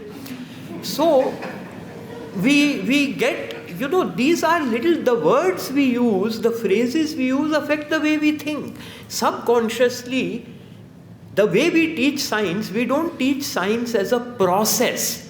We teach science as saying, look, this is a collection of facts in biology, learn them, mug them up, memorize them, repeat them in the exam. This is a collection of facts in physics, learn them, memorize them. I did not have mathematics in standard 11th and 12th. Arvind may find this quite entertaining. But we had physics in 11th and 12th. So we had never done calculus. But then there was this thing called LPR circuit and its derivation, which requires calculus. And it was a very popular question in the board exams. So what did people like me do? We mugged up an entire derivation along with those weird signs, not knowing anything about what those signs were. Right? And we got full marks also for those things. So the problem is that we teach science not as a process, not as a way of inquiry, as a way of weighing what constitutes good evidence or not. And again, this was mentioned before, I think, by Dhruv, that how we decide what is good evidence, and there are occasionally small differences in different scientific fields about what constitutes evidence or not. Different scientific disciplines sometimes have slightly different epistemologies, which is fine. A physicist uses the word model to mean something different from what a molecular biologist uses the word model to mean. But we need to teach science as a method of rational inquiry. And a lot of people have talked about the importance of rationality. I won't repeat that. I will add that to my mind, the second pillar on which the scientific approach or method or whatever we want to call it, other than rationality, is skepticism. And what I mean by skepticism is we don't accept things because Theophrastus said it and he's the father of botany. See, I'm an evolutionary biologist. I think Darwin was one of the great intellectuals in the history of the world. And much of what Darwin said was tremendously insightful and important and is still very valid. At the same time, Darwin was also trying to come up with a theory of heredity or an explanation of heredity, which we now understand is completely wrong and which was experimentally disproved within 10 years by his own cousin, Francis Galton. Now, should we believe Darwin's pangenesis theory of heredity because he was Darwin and he's such a great thinker? We have to believe everything he says? No. We are not believing the theory of natural selection because Darwin said it. We are believing the theory of natural selection because the next 150 years of research tell us that it works. And other things that Darwin said are wrong. We don't follow those things. And the fact that Darwin made a mistake with that doesn't detract from the value we place on Darwin as a great thinker. Great thinkers will make mistakes. See, the easiest way to not make a mistake is not to do anything. If you do lots of things, you will make some mistakes and you learn from your mistakes and go ahead. And that's how science progresses. So this was sort of generally what I wanted to say about science. I'll just say one more thing. Somebody made the point that, today we have become very smug. I think Anna made this point just before. That we have become very smug, we knew everything in the past. We were so learned, we were so intellectual and all that. This is actually not a new phenomenon. This has been the case for about 14 to 1500 years. This was beautifully noted by the great scientist of the medieval period, early medieval period, Al-Biruni. Al-Biruni, many of you may have heard of him. He was a remarkable scientist, worked in many fields, but his principal field of interest was astronomy, not astrology, astronomy. Incidentally, Al-Biruni was the guy who predicted that between the western coast of Europe and the eastern coast of Asia, there cannot just be ocean, there must be a very big land mass, which is the Americas. We now know that there is a big. And he predicted this based on a study of the tidal patterns and realized that if there was only ocean between the west coast of Europe and the east coast of Asia, the tidal patterns in Europe and Asia would not be the way they are. There must be a big landmass in between. So actually he had theoretically predicted the existence of the Americas before they were discovered. So anyway, Al-Biruni had a very, very interesting life. He was in Central Asia, and then at some point Mahmud Ghaznavi became quite powerful regionally. And he wanted to increase the stature of his court by getting these big thinkers and scientists. And Al-Biruni actually wasn't interested. He tried to escape. His contemporary Ibn Sina successfully escaped. and went to Western Iran. Al-Biruni got caught, and he was installed as sort of the resident thinker in Mahmud Ghaznavi's court in Ghazni. And Al-Biruni then tried to make the best of a bad deal and said, well, now that I'm sitting in Ghazni, what can I do? I could go and visit India and learn more about astronomy, because a lot of the astronomy at that time had come from Indian sources, which he had studied. But now look what Al-Biruni does. Like a really good scientist, he doesn't just come down from Ghazni to India. Ghazni is next door. He goes west to Baghdad instead of coming from Ghazni to India. And what does he do in Baghdad? He learns Sanskrit. He studies Sanskrit. Baghdad at that time, the house of wisdom in Baghdad, which had devolved from the great pre-Islamic University of Gundishapur in southwestern Iran, Baghdad was full of Indian scholars and Indian books. So Al-Biruni goes there, spends a few years in Baghdad learning Sanskrit and reading up all the existing literature on Indian science and Indian thought and so on. And then comes to India so that he can now actually talk to the learned people here directly without having to rely on translators. Very scientific. And if you read the introduction of Al-Biruni's book, it is very modern, even though it's almost 800-900 years ago. He says that, look, I am writing this book to explain to my audience in Central Asia and the wider Islamic world how Indians think, what are their thoughts about all kinds of things, the natural world, the spiritual world. And he says that as a Muslim, I may not agree with some of their thoughts on certain things which go contrary to my religious beliefs, and neither may my readers. But please understand that this book is to expose you to what the Indians think, not what I think of what they think. And so read it in that spirit. This is an amazingly modern sentiment. Okay, I'll stop with that and now just say a few words on why this issue about evolution being dropped from the standard 10th curriculum is exercising so many of us. First of all, the simple fact is evolution is not so far being dropped from the school curriculum altogether. It is still there in 11th and 12th standard for those who opt to study biology. And it is still there in standard 7 in a very, very, very rudimentary form. So the problem here is that when you drop it from the 10th standard curriculum, that means that any student who does not take biology in 11th and 12th, does physical sciences or arts and humanities or commerce or whatever, they will get no exposure in their school education to what we call Darwinian evolution. Why is this such a bad idea?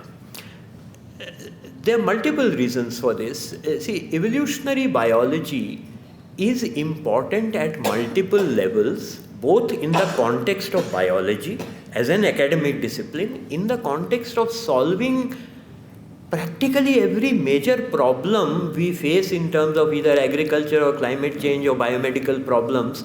All of them need an evolutionary perspective, including problems like cancer, which for decades we have been thinking of as a molecular biology problem. Now oncologists are increasingly using evolutionary thinking to figure out how better to deal with cancers and manage them. It is a very important applications of evolutionary thought. Within biology, evolution provides the logical structure with which we understand all the factual information we get at biology from different levels, from molecules to cells to organisms to populations to ecosystems. But beyond that, evolution is also very important to everybody, not just biologists or people trying to solve biomedical problems like antibiotic resistance and how it evolves. It's important to everyone because evolutionary biology speaks directly to who we are as a species. What is our relationship to other species? What is our relationship to the environment? It speaks directly to who we are. It addresses how we understand human diversity, the distribution of human diversity, whether different ethnic groups of humans are quote-unquote genetically diverse or not. These are all evolutionary questions. It speaks very directly to who we are. And finally, evolution is one of the great success stories of the rational scientific temper, the scientific method, whatever you want to call it. The Copernican and Newtonian revolutions basically removed the Earth from our conception at the center of the universe and said, Earth is a planet which is going around the sun along with all these other planets. There's nothing unique about the Earth just because we live in it. And Newton's follow-up basically said that if you want to predict the movements of celestial bodies, you don't need to involve God for it. You don't have to invoke a God who is moving them in these complex paths.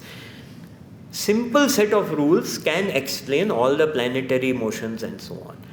So the requirement for a god to, sun god to drive a chariot across the sky every day, etc., was gone after Newton. But the living world remained the last bastion of the religious belief that you can't explain life without God. You can't explain species without God. This became the place where people said, okay, maybe God created the universe and gave rules and the universe works according to that. But life is breathed into every species by God. There was even this notion that every species is the embodiment of a specific thought in the mind of God. This was in Europe at that point in time. Which is why so many clergymen in England became naturalists, because they thought they were studying the mind of God by studying different species in nature. And then comes along the Darwinian revolution, if you like, or evolutionary biology, if you don't want to identify it with one particular person. And this basically said, actually, we don't need God to explain the diversity of life forms. We don't need God to explain the relatedness patterns among life forms. We don't need God to explain why life forms seem to be so well adapted to the environments they inhabit. So these three things, the diversity of life, why is there not just one form of life? Why is that diversity not just random? Why does it come in certain patterns of relatedness? Why can I say that if you look at a butterfly, a wheat plant, a dog and a human, we are closer to the dog and more different from the butterfly and even more different from the wheat plant? Why is this pattern of relatedness? And why do all species seem to be quite well adapted to the particular lifestyle they have? All of these were explained by contemporary beliefs at that time by saying that's how God did it. And evolutionary biology basically says just like you don't need to involve God to understand planetary motion, you actually don't need to invoke God to understand any of these three things either. The living world can equally well be understood through the principles of evolution, and therefore this is one of the great success stories of the rational way of looking at the world. And with that I will stop. Thank you very much. Darwin's theory of evolution is the great success story. But this success story disturbs some of the people in almost every society a great deal. Some of them become violent. Some of them just remove surreptitiously evolution from and kick out, as was said, kick out Darwin from the course. But I'll not go on and on because my friend Amitabh Joshi has already summed up the entire debate. We are running out of time, and we have eaten up a lot of time from question and answer session. But when we were deciding the panel, we kept on requesting Professor Romila Thapar to come. She said that she is traveling today and she may not be able to come, but she'll give it a try. We are so thankful that you are here.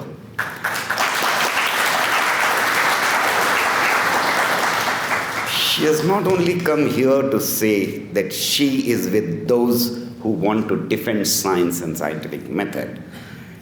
But she's here to speak to us on our request.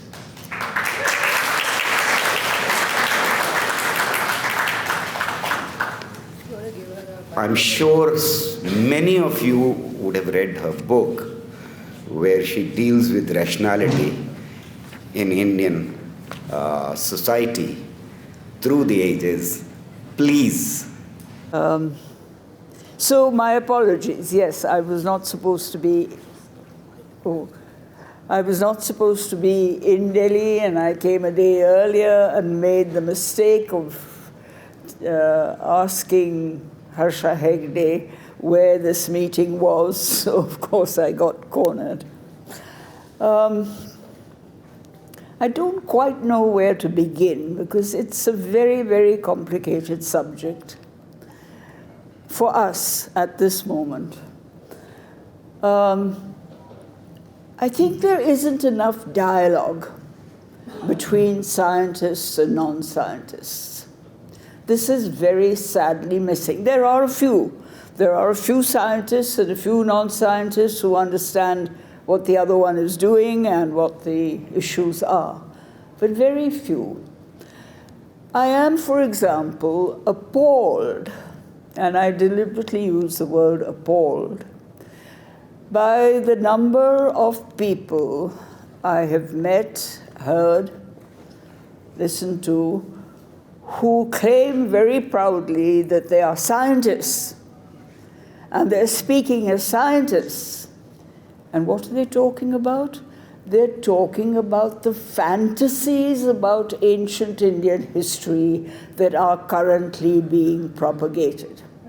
They are scientists, but fantasies seem to have a very big place in the minds of many scientists today. This worries me. This worries me for the simple reason that all of us, when we went to school and college and so on, knew that there was a difference. There was a difference in the sense that science was claiming to be rational, logical, claiming to be knowledge that lends itself to critical inquiry. And remember that my generation, for example, which was the generation that grew up on the cusp of independence and grew up where these kinds of labels and terms were very commonly mentioned. Search for knowledge, critical inquiry, questioning knowledge. These were all things that we were being taught and talked about in school almost every day. Something you don't hear now, which is very sad. But anyway, so I think that one of the crises today is that there isn't enough dialogue. And by that, I don't mean dialogue of scientists getting up and saying, oh, this is the kind of invention we have, this is the kind of stuff we teach, or speaking about physics and speaking about chemistry and engineering in terms that are absolutely incomprehensible to any non-scientist. And again, there is then a break between the scientist and the non-scientist. And similarly, there is an attitude amongst non-scientists who say, yeah, this is all very well, I mean, we've got this kind of life, etc. But science can't prove that there is God. We can go on saying it. And if we say it long enough, it'll be there. So my first plea is that please can we do something by which there is a much closer dialogue and understanding of what is meant by science and what is meant by non-science, and where do the differences lie. And I say this with some concern, because I remember one of the occasions when I addressed an audience of scientists was at the Indian Institute of Science in Bangalore. And I was giving a course of lectures there. And the very first lecture I gave, some of the students stood up and said that what I had said about history was completely antithetical to science. And I said, why is it antithetical? And they said, well, in science, when an experiment doesn't work, we know it's failed. What about you historians? You carry on with the failures. And I had to take great pains to explain to them that historians do not carry on with the failures, that we do, in fact, debate amongst ourselves and sort out what has failed and what has a potentiality for going on.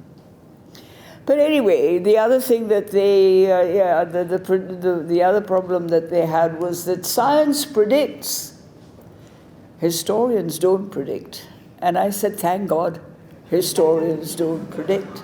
It would be an absolute disaster if we all sat down and started predicting what was going to happen in the next 20, 30, 40 years. But anyway, that apart, one of the reasons why I'm very concerned about this lack of dialogue is because really there are many similarities in the ways in which we all think. Let me go into the question of history a little bit, partly because very few of you here are historians, so I can gas away quite happily without being interrupted or being stopped. But also because I think it is important to realize these things. What I mean is that, for example, when one talks about old history and new history, what was old history 100 years ago? People would go to the old texts, they'd read them up and say so-and-so says this and so-and-so says that, and it seems that such and such a thing might have happened. You begin history by saying, not that, oh, I'm very interested in, I don't know, in clan societies, and therefore I just get all the material that I can of tribes and clans and people like that and put it together and create a history.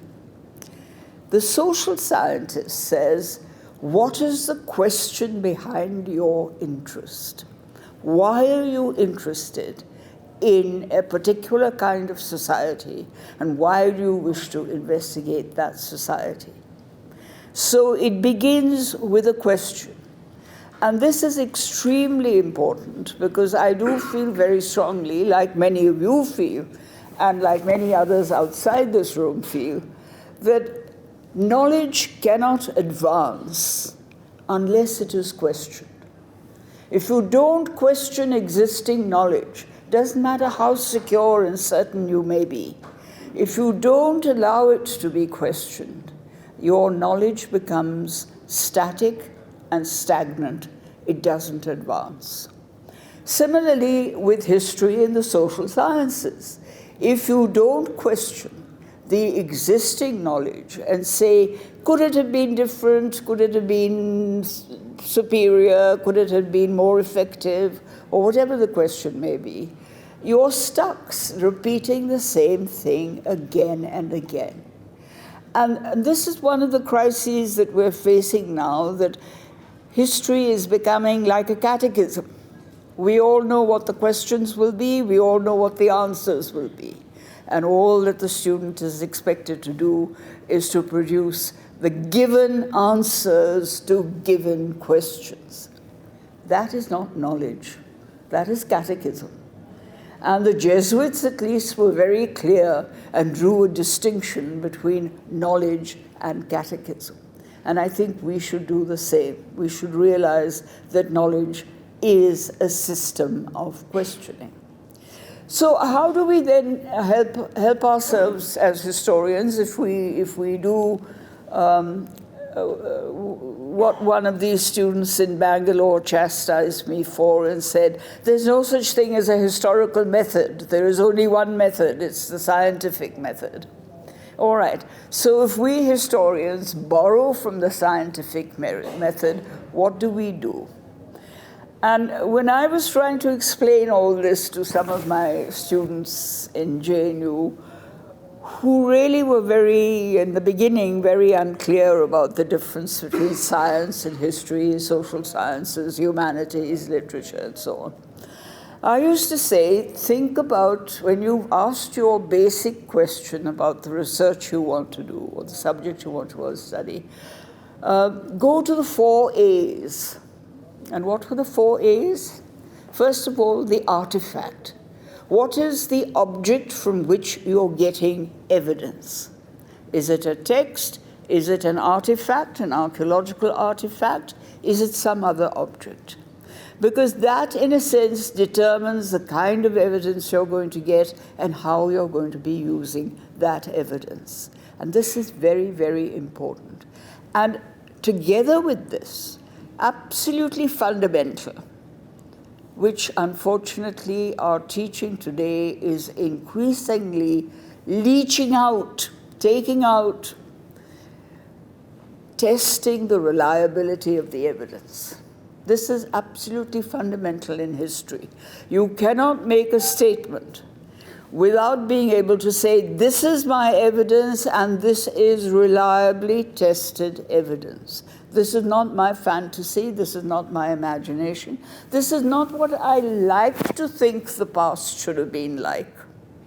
This is proven evidence, and that emphasis on the reliability of evidence is fundamental. You may say it's scientific, I grant you that, but whatever it is, scientific or non-scientific, it is essential, absolutely essential to the furtherance of knowledge. You cannot further knowledge without proven scientific evidence. And this is one of the problems that we, who regard ourselves as professionally trained historians and know something at least about this kind of evidence, feel very unhappy about the fact that what is being projected as history at the popular level doesn't carry this test of reliability.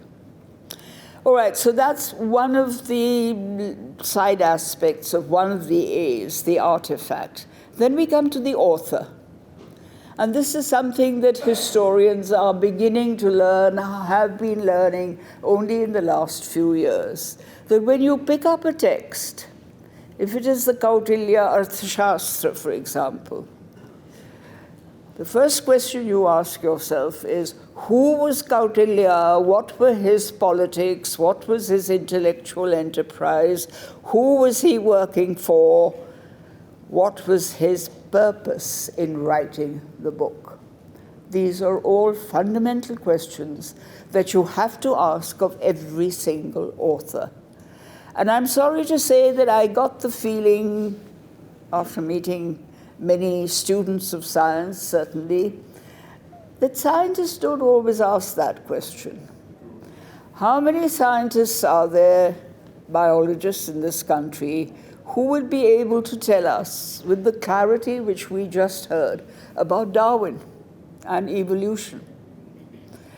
When I sit around and ask questions about various writers who've written on theories of science, I get a blank, because science is not about theories, they say. Science is about the practicality of what you're doing. This is not so, because the practicality of what you're doing is dependent on a theory, in the same way as the history that you're writing is also dependent on a theory. So we investigate the author. We then investigate the agenda. What is the purpose? And I wish to goodness there would be more scientists who would also say to themselves, why am I doing this experiment? What is the end purpose of what I am investigating? People don't know. The end purpose is here and now. It'll give me a better job, it'll add to this bit of knowledge, it'll do this, it'll do this. There's no grand end purpose that it will help us as human beings to understand ourselves, which is, after all, what all knowledge is about. And that's what we poor historians are trying to do with our little bit of knowledge, try and understand human beings in human societies better than we have done so far. And then finally, I come to my fourth A, which is the audience. Who are you writing for? Who are you conducting these experiments for? This is something I've just touched on. You have a patron, and this is a very delicate matter. You have a patron who can be, today, who can be your teacher, your university, your laboratory. It can be the politician. It can be the government, the state. So be very clear, who is your patron? Who are you actually writing for? Who is subsidizing you in your thinking? Are you being subsidized in your thinking? This is very fundamental, and I think it is something that we have totally forgotten in this country. More so now. We never ask that question as to who is my patron when I am doing this piece of work. Okay, that's the 4 A's. That's not the totality of it. I'm just giving you a tiny sliver of the taste of what happens when you start asking questions of this kind. And the questions are the questions that everybody asks of knowledge. Where did it happen? When did it happen? What happened? What was the way in which it happened? How? And we historians emphasize when did it happen, where did it happen in the territory. And now, in the old days, we stopped at where did it happen and when did it happen. Today, we ask the questions, how did it happen and why did it happen? And these are fundamentally different questions. They come out of not Indology, they come out of the social sciences. And they come out of some amounts of the thinking of the scientific method. One has to pay obeisance to some aspects of the scientific method when one asks these sorts of questions. All right, that's the start of it. And then you come to the very tricky area, the second phase of the research you're doing, which is tricky because it differs from subject to subject, and you have to be very careful that you know exactly what the limits and boundaries and other things are of a subject. I come to the question of explanation. Why are we conducting knowledge? We're conducting knowledge in order to find an explanation for a problem, whether it is a historical problem or whether it is a problem that has to do with biology or physics or chemistry or engineering. We're trying to find an explanation. And this is absolutely crucial because in the old days, we all grew up on the fact that we were told always, there is only one explanation. Once you get that explanation, that's it. You stay with it. Now we know there can be multiple explanations. You have to put the explanations in a priority of hierarchies. What is better than the other? And you have to be able to defend your explanation. This is where evidence comes in.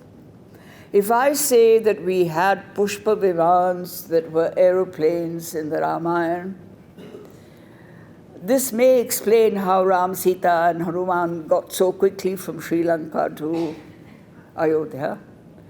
But what is the evidence for it? That's where explanation comes a cropper if there's no evidence. And that link between explanation and evidence is an absolutely crucial link, as it is in science. It is also in the social sciences. It is, in fact, in all areas of knowledge and thought. Wherever you're looking for an explanation, you must first look for the evidence that is going to support the explanation that you give. Now, the social sciences, in history also, has multiple explanations. I mean, you know, in history we have nationalistic history, and we have subaltern history, and we have Marxist history, and we have Weberian history, and so on. This is not because there's a mess and everybody is talking about all kinds of explanations, but there are people battling with each other and saying, my explanation is the explanation that is most suitable. And once again, my explanation only makes sense if that person can produce the evidence to support it.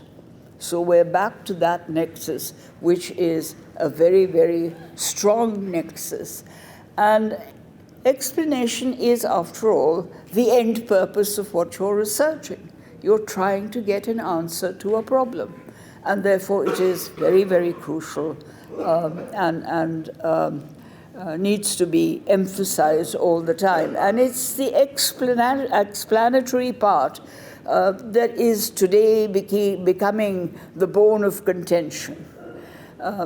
Some of those who come to history from a knowledgeable point of view, who believe in critical inquiry, who believe in the reliability of evidence, are naturally disdainful of those that come with no evidence, or as good as no evidence, because the evidence they bring is really not the kind of evidence that supports their theory's explanation. But please remember that as good scientists and as good historians too, every time someone says that this is how I explain a particular problem, turn around and say, what's your evidence? Because that's really the crux of it. I'll end now. I was very interested in the remarks that were made on Darwin, not simply because poor Darwin has been kicked out of the syllabus in India, but also because I think, as was quite rightly said, that there was this whole sense of, you know, there is, for me as a historian, the attraction of Darwin, let me explain it, is the fact that you have a beginning that is moving in a direction. All history has a beginning that is moving in a direction. And we historians are sitting desperately and saying, what is this direction and where is it heading to? And we all have different ways of saying, this is what the direction is or should be, this is where it's heading. And that's the fun of historical debate, as it should be, where you're not told, this is it and that's it, and there's no asking of questions. There is that. But there is another aspect of Darwin, which for historians at least, I think is very, very essential. And that is the recognition of change. All societies change. Everything, in fact, that has life changes because it has to go through a process of evolution. You may or may not believe in evolution, but you cannot deny that life has changed. I mean, you yourself in your lifetime have changed. You're no longer what you were 3 months after you were born. So this study of change, which is also what historians are studying, is very important, not because I think that all historians should become Darwinists, but the recognition of the why and the how of change and where it's headed to is extremely important. And this is where, in a sense, I don't agree with the young students in Bangalore who said, science predicts, but history doesn't. History doesn't predict, but history does tell you from time to time what are the dimensions that you should be looking at, what are the directions that you should be looking at. And therefore, I think there's a lot that is required, primarily in this dialogue, which I hope will begin between scientists and social scientists, and particularly historians. Thank you.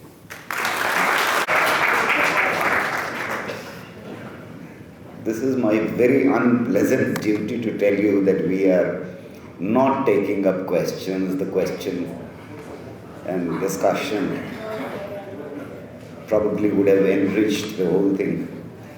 Isn't this all about questioning? Yeah. I'm extremely sorry, but Can I say something?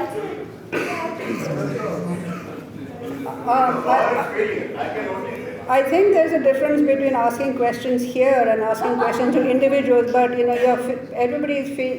please feel free to write your questions to the people concerned. yeah, and we have tea outside. You can interact with them, the entire panel. And Romalaji, we would like you to have tea with us so that if there are any questions, then maybe we can directly ask that. But before that, Dr. Please come and thank on behalf of all of us. It's been a very long evening with temperatures around 40 plus that was outside. I'm extremely grateful to all of you who have come in such large numbers. I mean, actually, we did not believe when we first met Amrish, Gaur, I, and Hartosh, when we were discussing, I never for my life imagined that there would be such a wonderful response. It shows how young people, especially sitting behind, are so concerned about their future, the way of life in India. So I'm really thankful for all of you to have taken out time and come in this afternoon and spend the afternoon, evening with us. And all of you, ladies and gentlemen, thank you so much.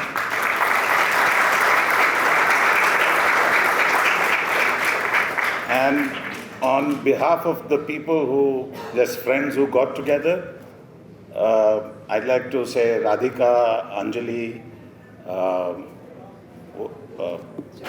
Shabnam, thank you.